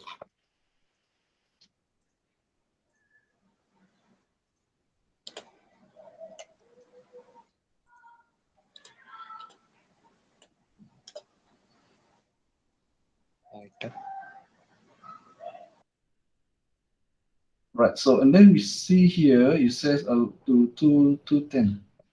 Is that correct? 210?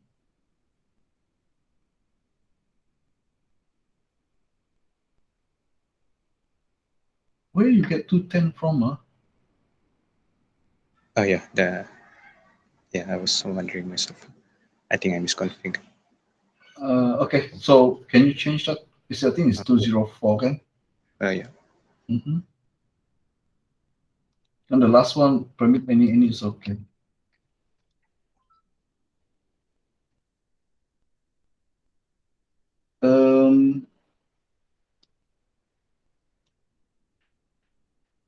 And what is this command?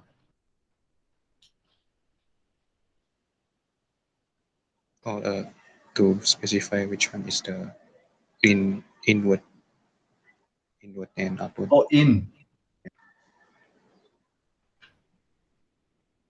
Okay. Okay, so this one correct already.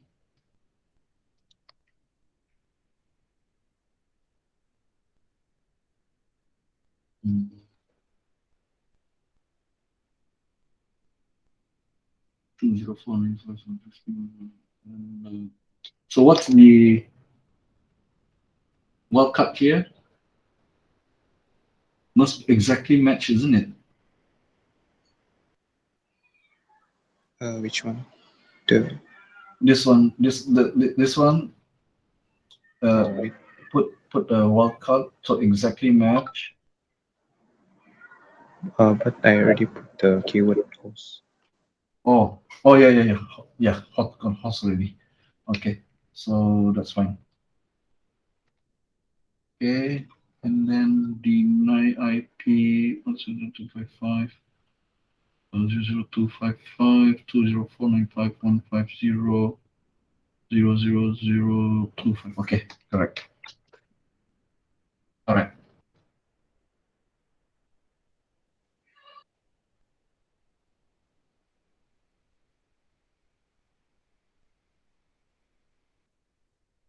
Okay, that's cool. So either host, or if you don't put host, you put the exact match 0.0.0.0.0. Okay, for the rest okay. So if you put host already, you don't need to put the wildcard. This is understood. This particular host. If you don't put host, you put 0.0.0 to make it sure that this is exactly the one that you want to filter against. Right. So okay, that's correct here. And then Kelvin's still working on it, yeah, Kelvin.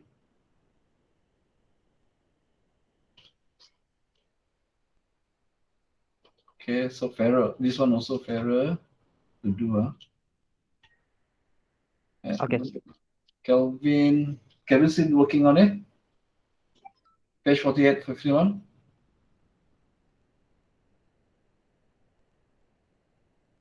Okay, so I'll proceed to this one. Hang on. So also Kelvin and Farrell. So I proceed to novels here. This problem number 19 is from page 62. Page 62.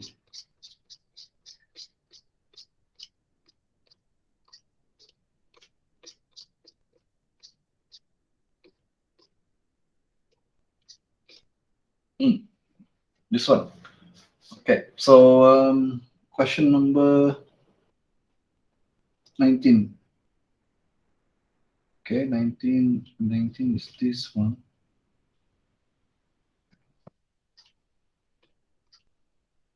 Okay.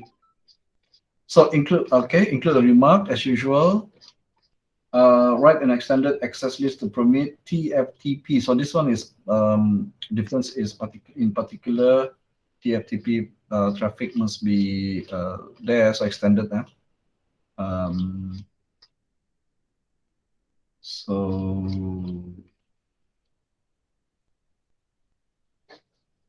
write an extended access list to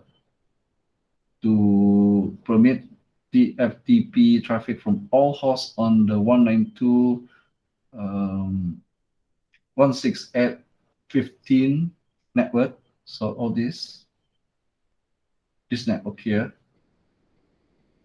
Okay, on the left of router A, gig 00 interface going to this 192.168.15 network. /24 lah, I guess. Deny all other traffic. For help with the remark command, review page 51. Keep in mind that they will, okay. So place the access list at which router? Extended access list, extended access ACL. Where do we put it, Noel? The rule? Router or source. All right, so that will be at the router A. Okay. And interface will be yes. This is facing the network, right? Now access list again. Yes, 155 is okay. It's between 100 to 199. 100 to 199 is the extended access list numbers that you can use, as long as between 100 to 199. Okay, right. So okay, let's see. Okay, access list and the number here must match this one. Is it permit or allow? Oh, Let me just check back. ACL.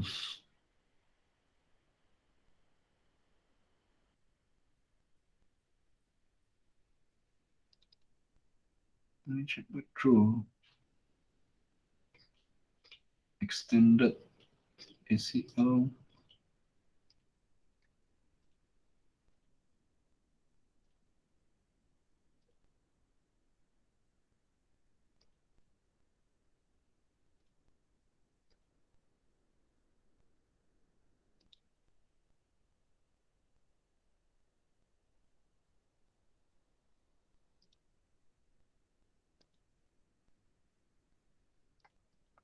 Okay, this number, yeah, a permit TCP, okay, can also, it's inside there.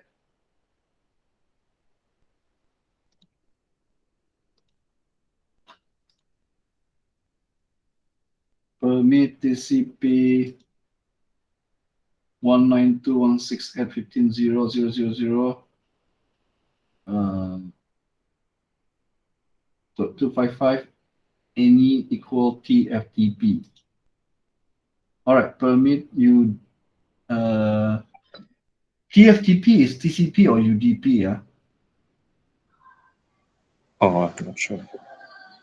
I think FTP is TCP, TFTP is trivial, so it means it's less I think it's using UDP. Let me just check.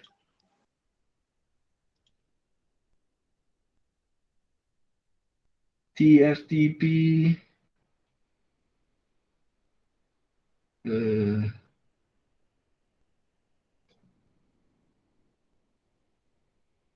TFTP is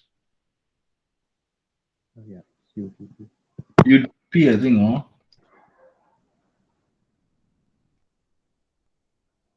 Protocol. Let me just quickly check. Protocol for protocol. TFTP. I think it's UDP, yeah. Yeah.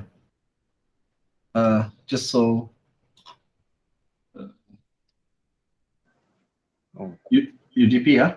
oh, yeah. Confirm, UDP, yeah. So make sure. So you have to change it to UDP.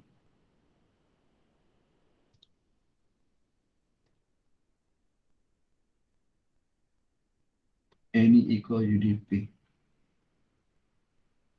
So you don't need to deny any because inherent into the access list is deny any by default. Oh, Yeah, it means not wrong, but you're doing it double up because the ACL list, whether standard or extended, by default at the bottom is deny any. Okay. Okay, so that's correct. Sounds correct already.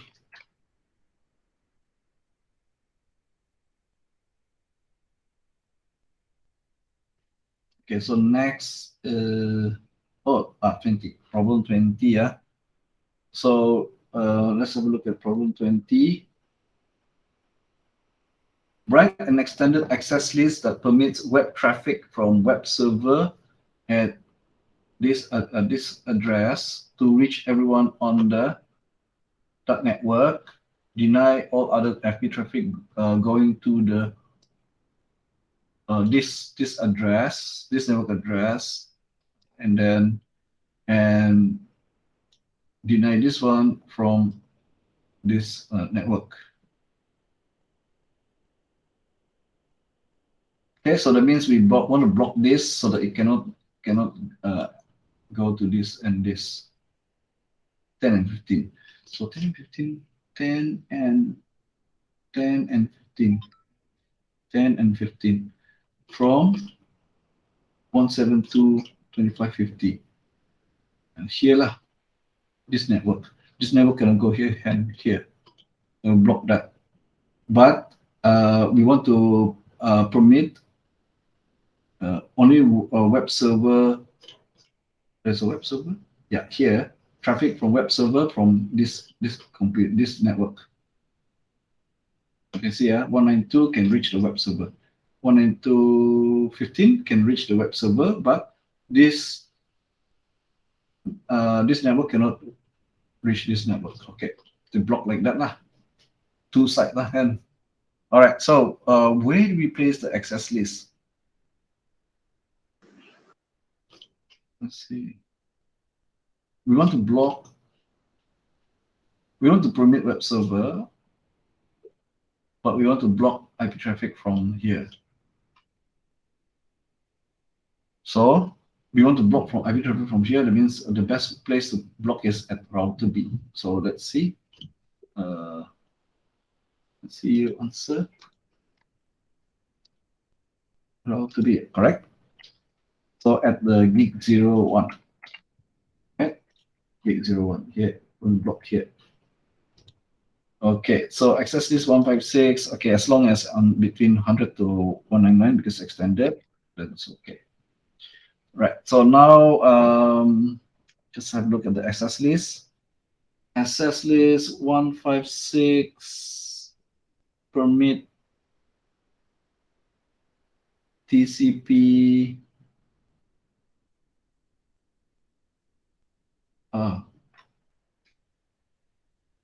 Oh, sorry. This is 19, right? 20.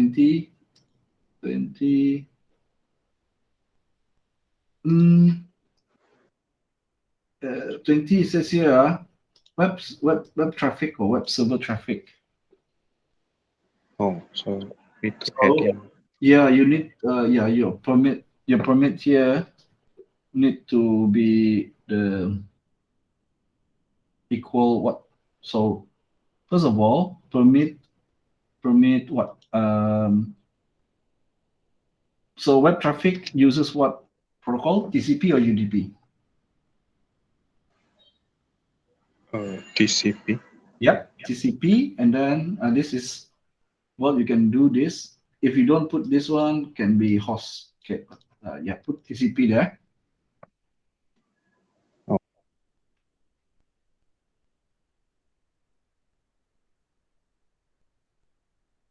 And then here equal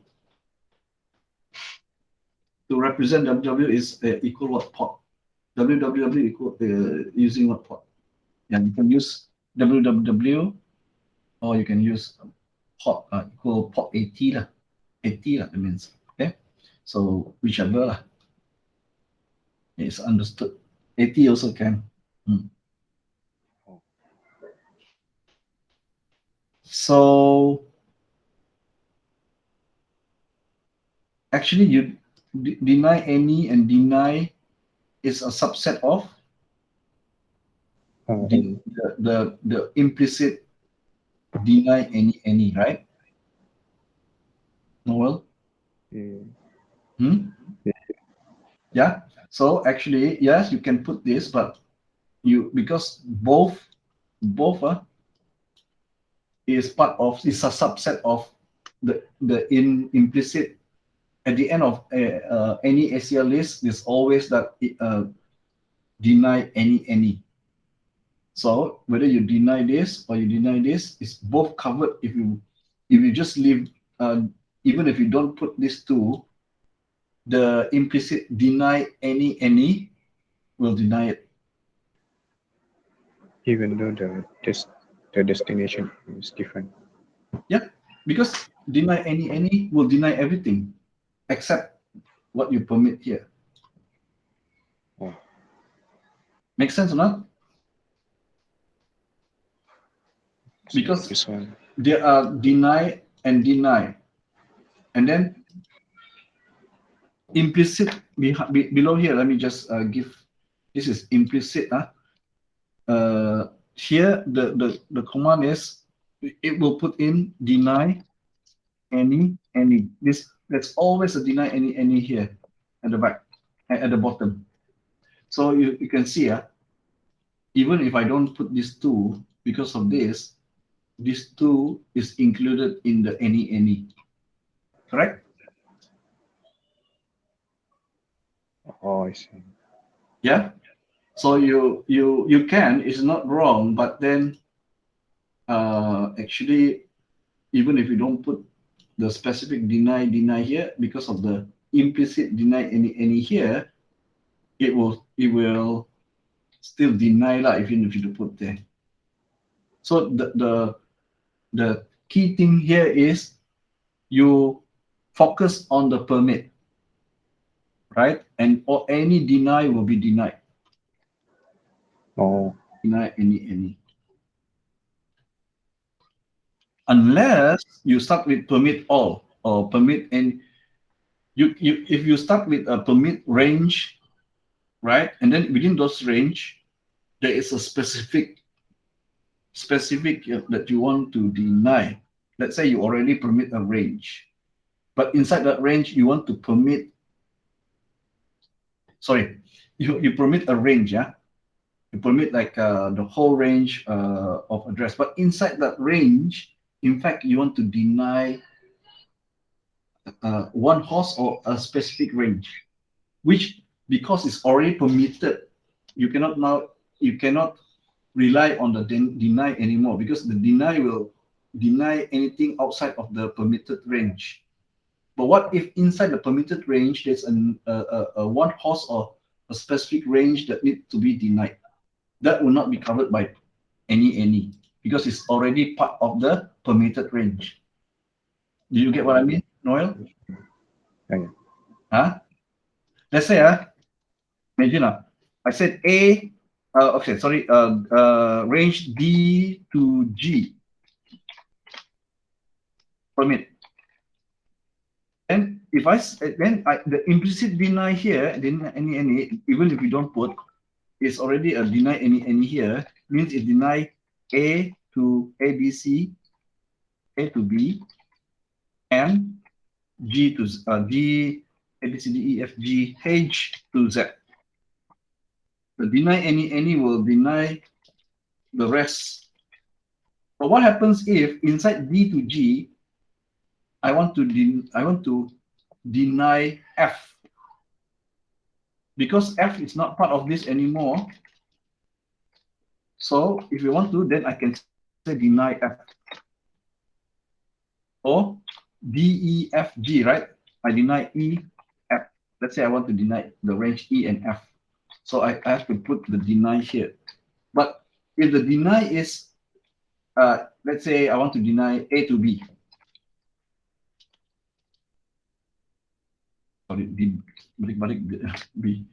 But then A and B is already denied because the permitted is only D to G. So deny any is, if you think about in terms of Venn diagram, the A to B, oh sorry, A to C, sorry, yeah. A to C already in the range outside of DG, and HZ also outside the range of DG. So these will be denied. Right? So if you deny A to B, memang pun they will deny. You get what I mean? You only want to put deny here because if you want to deny F, for example, D, E, F, G, because F is part of DG range. So the permitted range up here, if you don't put deny F here, let's say you don't put this, then it will deny the outside the range of D to G. So F is not denied. Can you check that? Can you see that? No. Oh, Yeah. So what I'm saying is this is not wrong, but because implicit deny any is at the end of every SEL list, even if you put deny here, even whether you put or you don't put here, this range will also be denied because it's not part of the range that is permitted. I see. Okay. So it's not wrong, but then you don't have to actually put the deny because it's part of the deny any.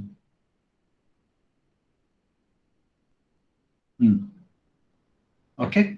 The rest, were you following Kelvin and Farah? Were you following my explanation? Yes. Yeah? But still a bit confused lah. Yeah.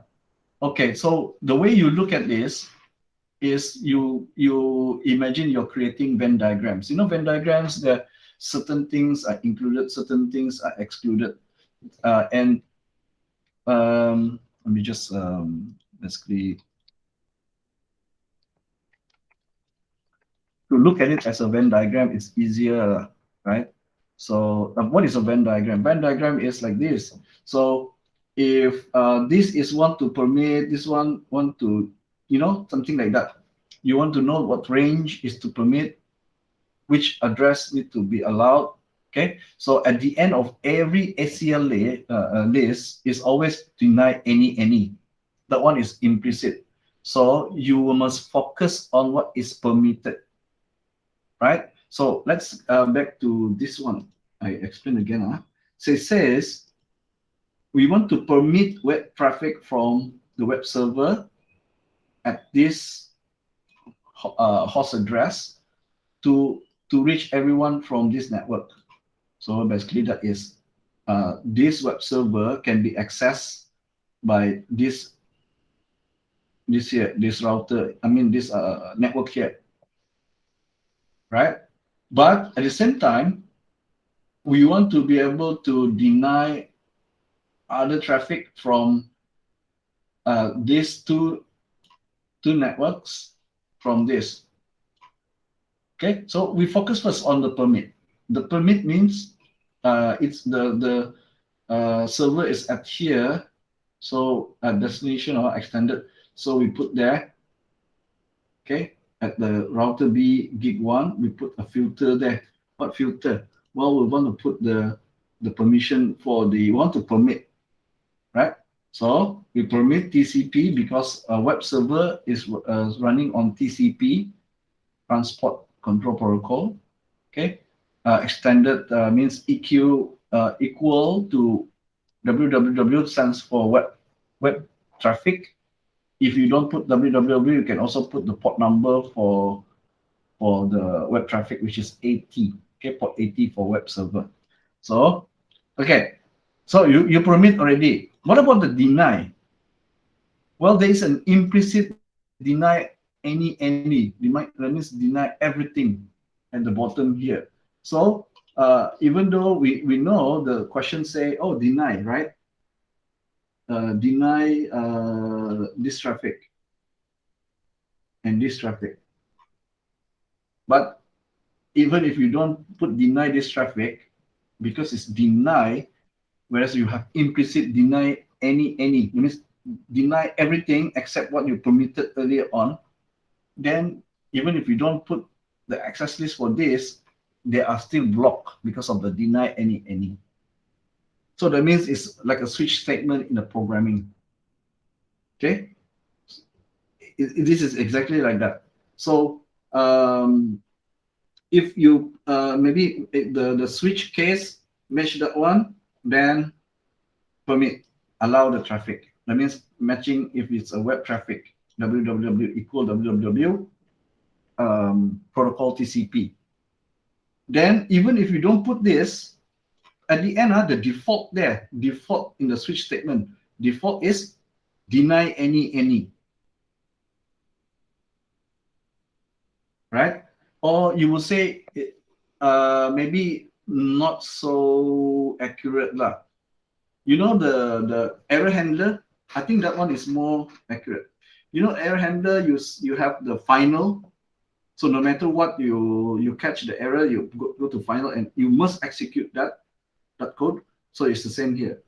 So no matter what you put SCL, there is an invisible or implicit deny any command at the end of any SCL that you create. That is a catch-all. Apart from whatever you permit, the rest will be denied. So if you want to allow permission for, you have to make sure up there you permit whatever you want to permit. Because after the permit, any range not permitted will be denied. That is the access list. Does that make sense or not? Oh yeah. Yeah, because there's a catch-all at the back that always be executed, which deny any. So as long as you got any permission, you must permit whatever that is permitted. Okay, then whatever deny will be denied anyway, because deny any. Except if in your permit statement, you're permitting a whole range, but within that range, there's a small range of one host that needs to be denied. That will not be caught by the deny any. So you have to specify a special deny for that particular address or address range. Okay, that means the address or the range of address is within the permitted range, and only then you put a deny there, because the deny any implicit command of ACL will not catch that one, but any other it will catch. So that's why even though here it says deny any other traffic, if you think about it, even if I don't put this, because the deny any will run, then this also will be denied. Then you'll be asking, so only what traffic will be permitted? Well, this one, because this is the only permission they allow.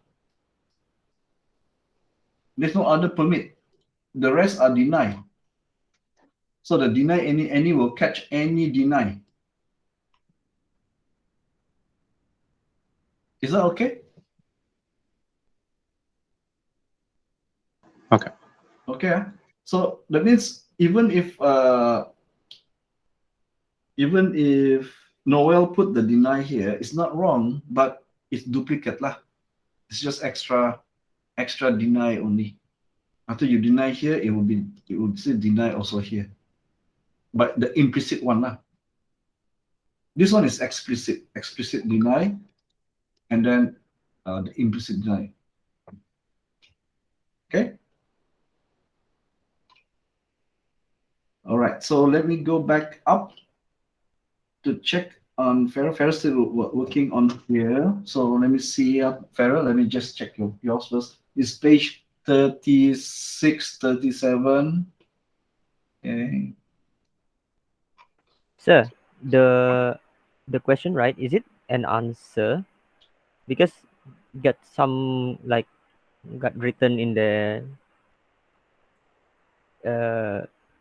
question. Yeah. There are some example, kan? Yes.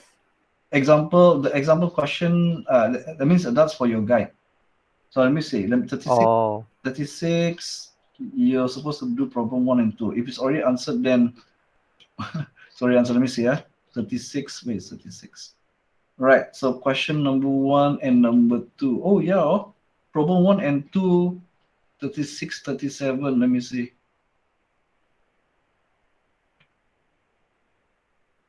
Page 36, 37. Sample. That's sample 1 and 2.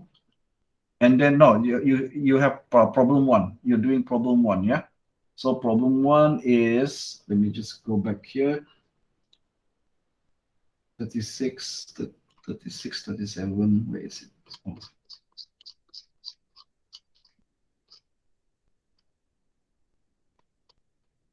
Okay, so 36. This one is sample. So this sample, of course, they show you the example, right? And then sample 2. And then this one is problem 1. So you're supposed to do this one. Oh, so it's supposed to be page. Page, Okay. starting from page 36. Yeah, correct. This one, problem number 1. Okay. Right? I think I misunderstand. Okay. All right. So, okay, I'll let Farrell do that first and skip to Kelvin. Kelvin 1 is 48 and 51. I only did the problem 9. Yeah, problem 9, right? Oh, the problem 10, how do you change the name? Huh? The name, you just write the name on here.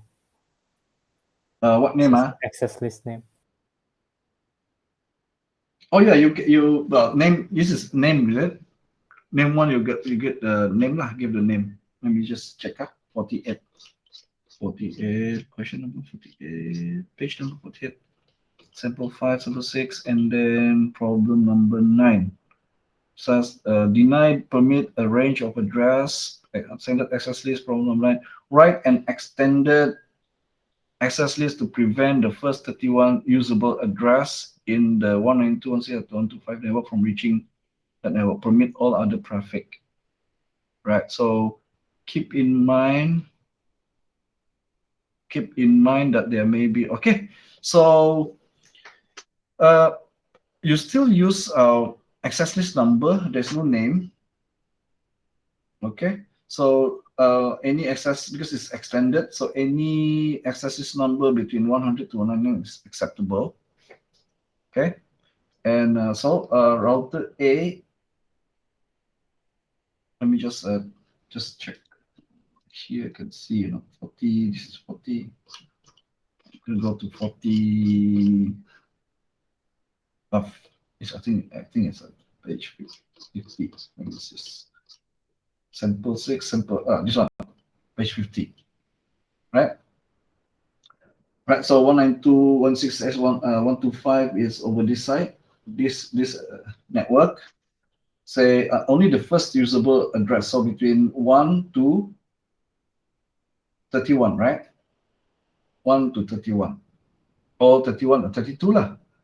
Usable, the first 31 means you don't count 31 because 0 is not usable, 0 is network address. So if you start from 1, that means 1 to 32, right? So you want that deny 1 to 32, okay, in this network to prevent them from reaching here. So at router A at source gig here, gig 01, right? So let's see, yeah, this is correct, this is correct. Then okay, any access number between 100 to 199. So deny IP 31 and then 255. Okay. 000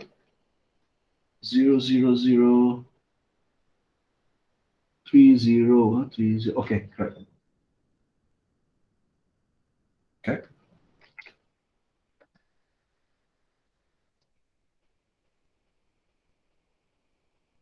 (192), this one is 125, 195, correct. Okay, so and then yes, then because it says this is where it's a bit different because it says permit all other traffic. So permit all other traffic means permit any. This is deny first, then permit other traffic. So basically we want to deny this, and then that will be executed, that will be denied. Then anything not part of that range will be permitted. So that's correct. Okay. Okay, next. So I want to say this one is in also. Hang on, is 00 or 01? Oh yeah, 01, yeah. So correct this one. This one, can you correct it? Okay, 01, right? Okay, so let's look at number 10. So number 10 says okay. Remember to put remark before your ACL entry. Write a name. This one you can put a name. So the name is given already. Media center. So you need to create the name. Media center. This one because it's actually say a named extended access list. How do I name it? IP access list extended, and then the name, no? Is it in the config? Yeah, in the config. In the global config lah, config terminal. Global config. Okay. Write a name extended access list called media center to permit the range of address from 172.31195.1 through to this. Okay, so between 1 to 7.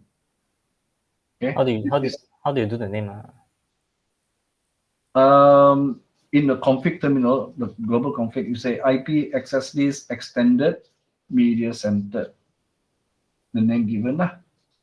And then what will happen is inside the iOS, it will straight away bring you to config extended name ACL, so NACL.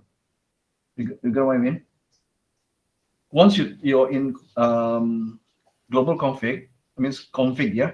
You type IP access list extended and then the name, media center. After you press enter, media center as a name extended list access list will be created. But at the same time, your prompt will change to the name ACL. So config, it will show you as config dash ext dash NACL. And then you create the remark there, and then your permission. Okay, the permission here, permit the range of address from this to this, right? To send data to that network. So this network meaning anything lah. So for this one must match exactly, this one any, because network lah. So you can match from 0 all the way to broadcast. So deny any other traffic means deny implicit. Deny any implicit will take care of this deny all other traffic. Okay, so router name, of course, is router. I think it's only one router, router A. And then where do you want to put the ACL? Here, or here? Let's see. Let's go back and see. It says you want to filter this, so it should be here, right? Filter here. Filter before it leave. So at S0000, and access list name is given media center, right? So let's see how you did. Router A is correct. That is correct. This is it should be access list name, right?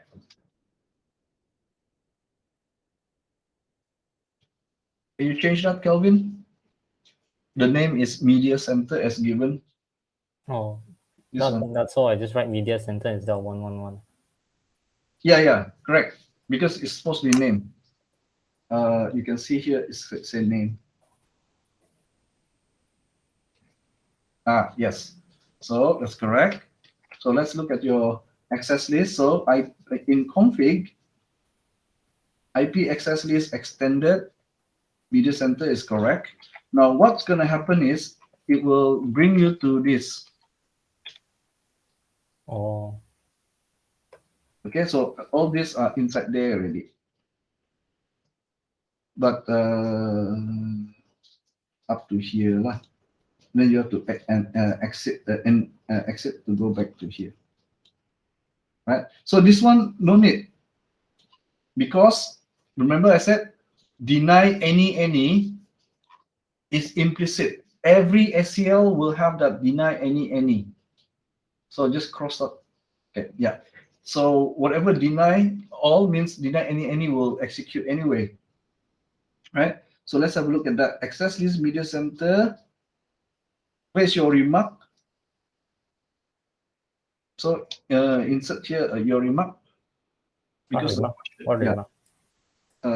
Here it says include a remark with each statement of ACL. Oh. Yeah. So you can put there the remark first, then you put the ACL entry. Just like remark and your comment. Yeah, I just write remark or something? I don't know. Yeah, remark something lah. Just like your like a comment in your program. Remark and then space and then whatever string you want to put in, whatever the comment is. So usually it should describe this.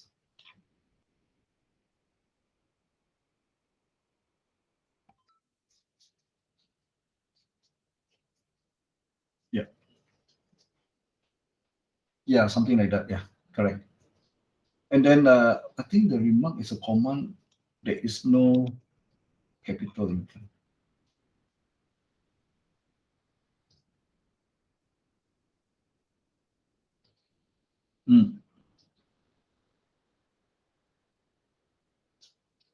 Okay, all right. So correct. And then I mean to be meaningful, actually this one is represented by media center, kan? But it's okay lah. It's still correct. But you try to write something there that is meaningful to you. Okay. And then let's see, access list, media center, permit, IP. There is no need to access list anymore. There is no, we are already inside the media center name. See, here we are here already. So there is no need to type this anymore. When you enter, when you type this and you enter, you go inside here. It is any permission or deny you put here is referred to this already. So there is no access list needed here. Like this is not needed anymore. Is that okay, Kelvin?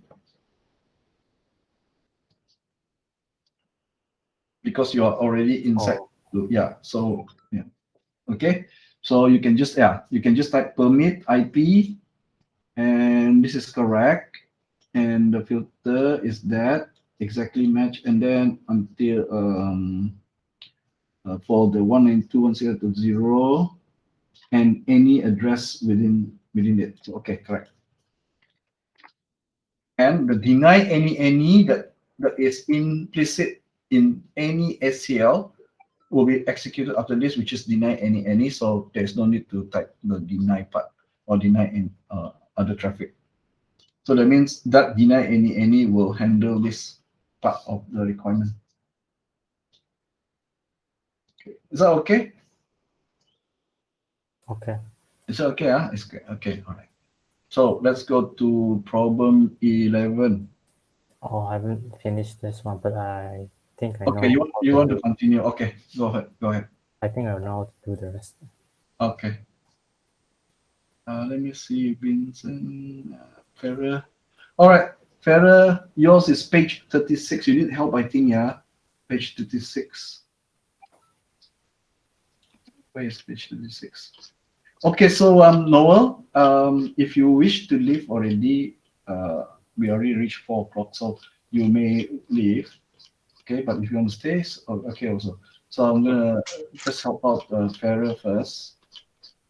It's page 36, right? And then problem, this one, right, Farah? Yes. Yeah. Yeah, so it says we're going to, this one is not using name, so using number. So extended is between 100 to 199. Any number for access list number here you can put in as long as between 100 to 199 for extended list. Below 100, okay, and I think the range below 100 is used for standard access list. Okay, so there are two, standard and extended. So extended has extended number and also extended name access list. Right, so it says here, write an extended access list to prevent J's computer. J's is this one, from receiving information from Cindy computer here. Right, so by the requirement, this is what we call a requirement, Farah. So we need to satisfy the requirement in order to block, to permit or deny traffic. So basically, this traffic that ACL entry that you're going to do will satisfy this requirement lah, whether to filter out or permit. Okay, so any access list by default, okay, I've been repeating this, but I think it's important. By default, that we cannot see, it will be executed at the end of any, whatever you type, it will be exist at the end, and you cannot see it. It will be executed by default is deny any. So there will be a deny any at the end of any access list. So just remember that. So if you have anything to permit, do it at the beginning lah, right? And if there's any deny going to do, you check if it's no more permission allowed, and then you just deny everything else. Then just let the deny any to deny it. All right. So it says prevent Jay's computer from this is Jay's computer from receiving information from Cindy. That means we want to prevent right? Prevent Cindy to contact only Jay's computer, right? But where should you block? Okay, I think because if you block here, means Cindy computer might be already trying to connect to Jay's computer, right? Okay, so it's been processed here. So to block Cindy's computer from ever accessing Jay's computer, the best place to block is at router A, because it has not even reached, does not need to be processed by router A even. You want to block it at source. So Cindy, when router A checks the interface, SCL, if it sees Cindy computer, it checks, oh, is it going to Jay's computer? If yes, block straight away. Better there rather than here, where routing already happened, or here, or here. Because if here is the worst, because Cindy is contacting Jay's computer and the packet already been routed here, baru block here. So if we want to block Cindy computer for accessing Jay's computer, you should block at the source, so it never even get to be forwarded. So here right? So place the access list at router A. Right, so you update router A. Okay. And then which interface? Well, we say we want to block at source. We don't even want the, if it's meant for Jay's computer, we don't even want it to go here. Block from here already right? So interface FA00 at router A. Yeah, access list. Now this is the one that we want to So access list number, any number between 100 to 199. Choose. Up to you, Farah. Any number between 100 for extended access list, any number between 100 to 199 can be used. Okay, 120, good. So once you choose 120, you will, when you are doing your access list here, it should be also 120. Just be consistent. So what we want to do is access list. Okay, type access list, okay, dash, it must be dash, it continue, access dash list. That's the command, okay? And then, yes, 120. Then what we want to do, deny, right? Deny IP is a specific address, so IP host. Okay, so what is the address? Cindy's computer, right? What is Cindy's computer address? 172.20.70.89. So in this case, it's a specific host, so we can type in deny IP host. I think it's Cindy's computer IP address. 172. What is Cindy's IP address? Can you check there?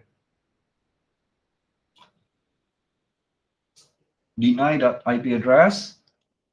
Okay, so now we want to provide the mask. But if we put host already, we don't need to put mask. If you don't put host, you have to put mask. If without host, your mask will be exactly this, right? So it will be 0.0.0.0. But if you put host, then don't need to put the mask. Okay, so deny this to go where? Host, because the other one is also host, which is Jay's computer. So host, type host again, and this time it's J's computer address. Okay, see, J's computer. Okay, 128. That's it. It's done. Now, next, we want to what's the next? It says here permit all other traffic. So access list. We want to permit all other traffic, right? Access list. Okay, and the same access list number 120. Permit IP any means all other. That's it. Done. So in this example, problem 1, Farah, we are filtering a specific host. And then we say permit other traffic. So you can see back, we check back here. Write an extended list to prevent specific host, J's computer, from receiving information from Cindy's computer, specific host. So J receiving information from Cindy computer must be blocked. So we say we should block at the source, which is router A, FA00. That's the interface. Then we choose access list, and after we perform the deny, right, from Cindy to J, then it says here permit other traffic means permit IP any. All right. So we'll do one more, Farah. We'll do one more here. Problem number 2. Okay. Okay. So it says here that write an extended access list to block this network. So we want an entire range, any traffic coming from here. That means we want to block everything from here.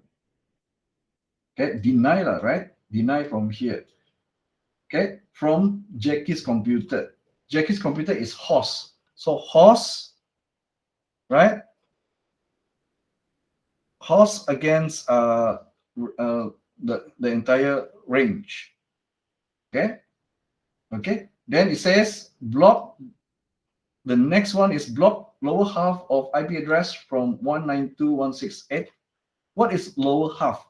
When you divide 255, what do you get? Half of the network address, half the IP address. So 255 divided by 2, you get 127, about 127, 128. So if 254 divided by 2, you get 127, right? So half of it is 127.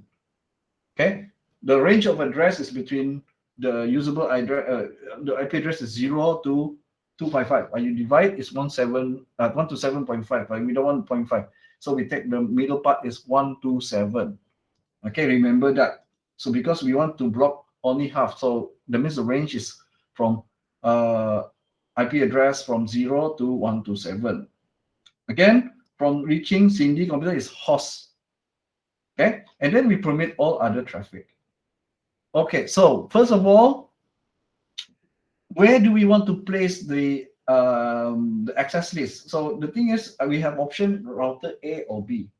Okay, and we see it says here we want to block from Jackie's computer at this. Where is Jackie's computer? Here. Block from here to go here. So as you can see here, block from here to here. Jackie's computer is this one, 129.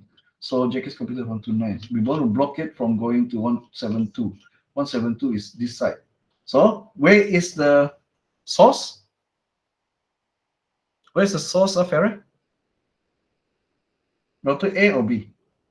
Which one closer to Jackie's computer? Router B. Router B, correct. So which interface should it be on router B? Should be the FA01. Yes, correct. So you can write down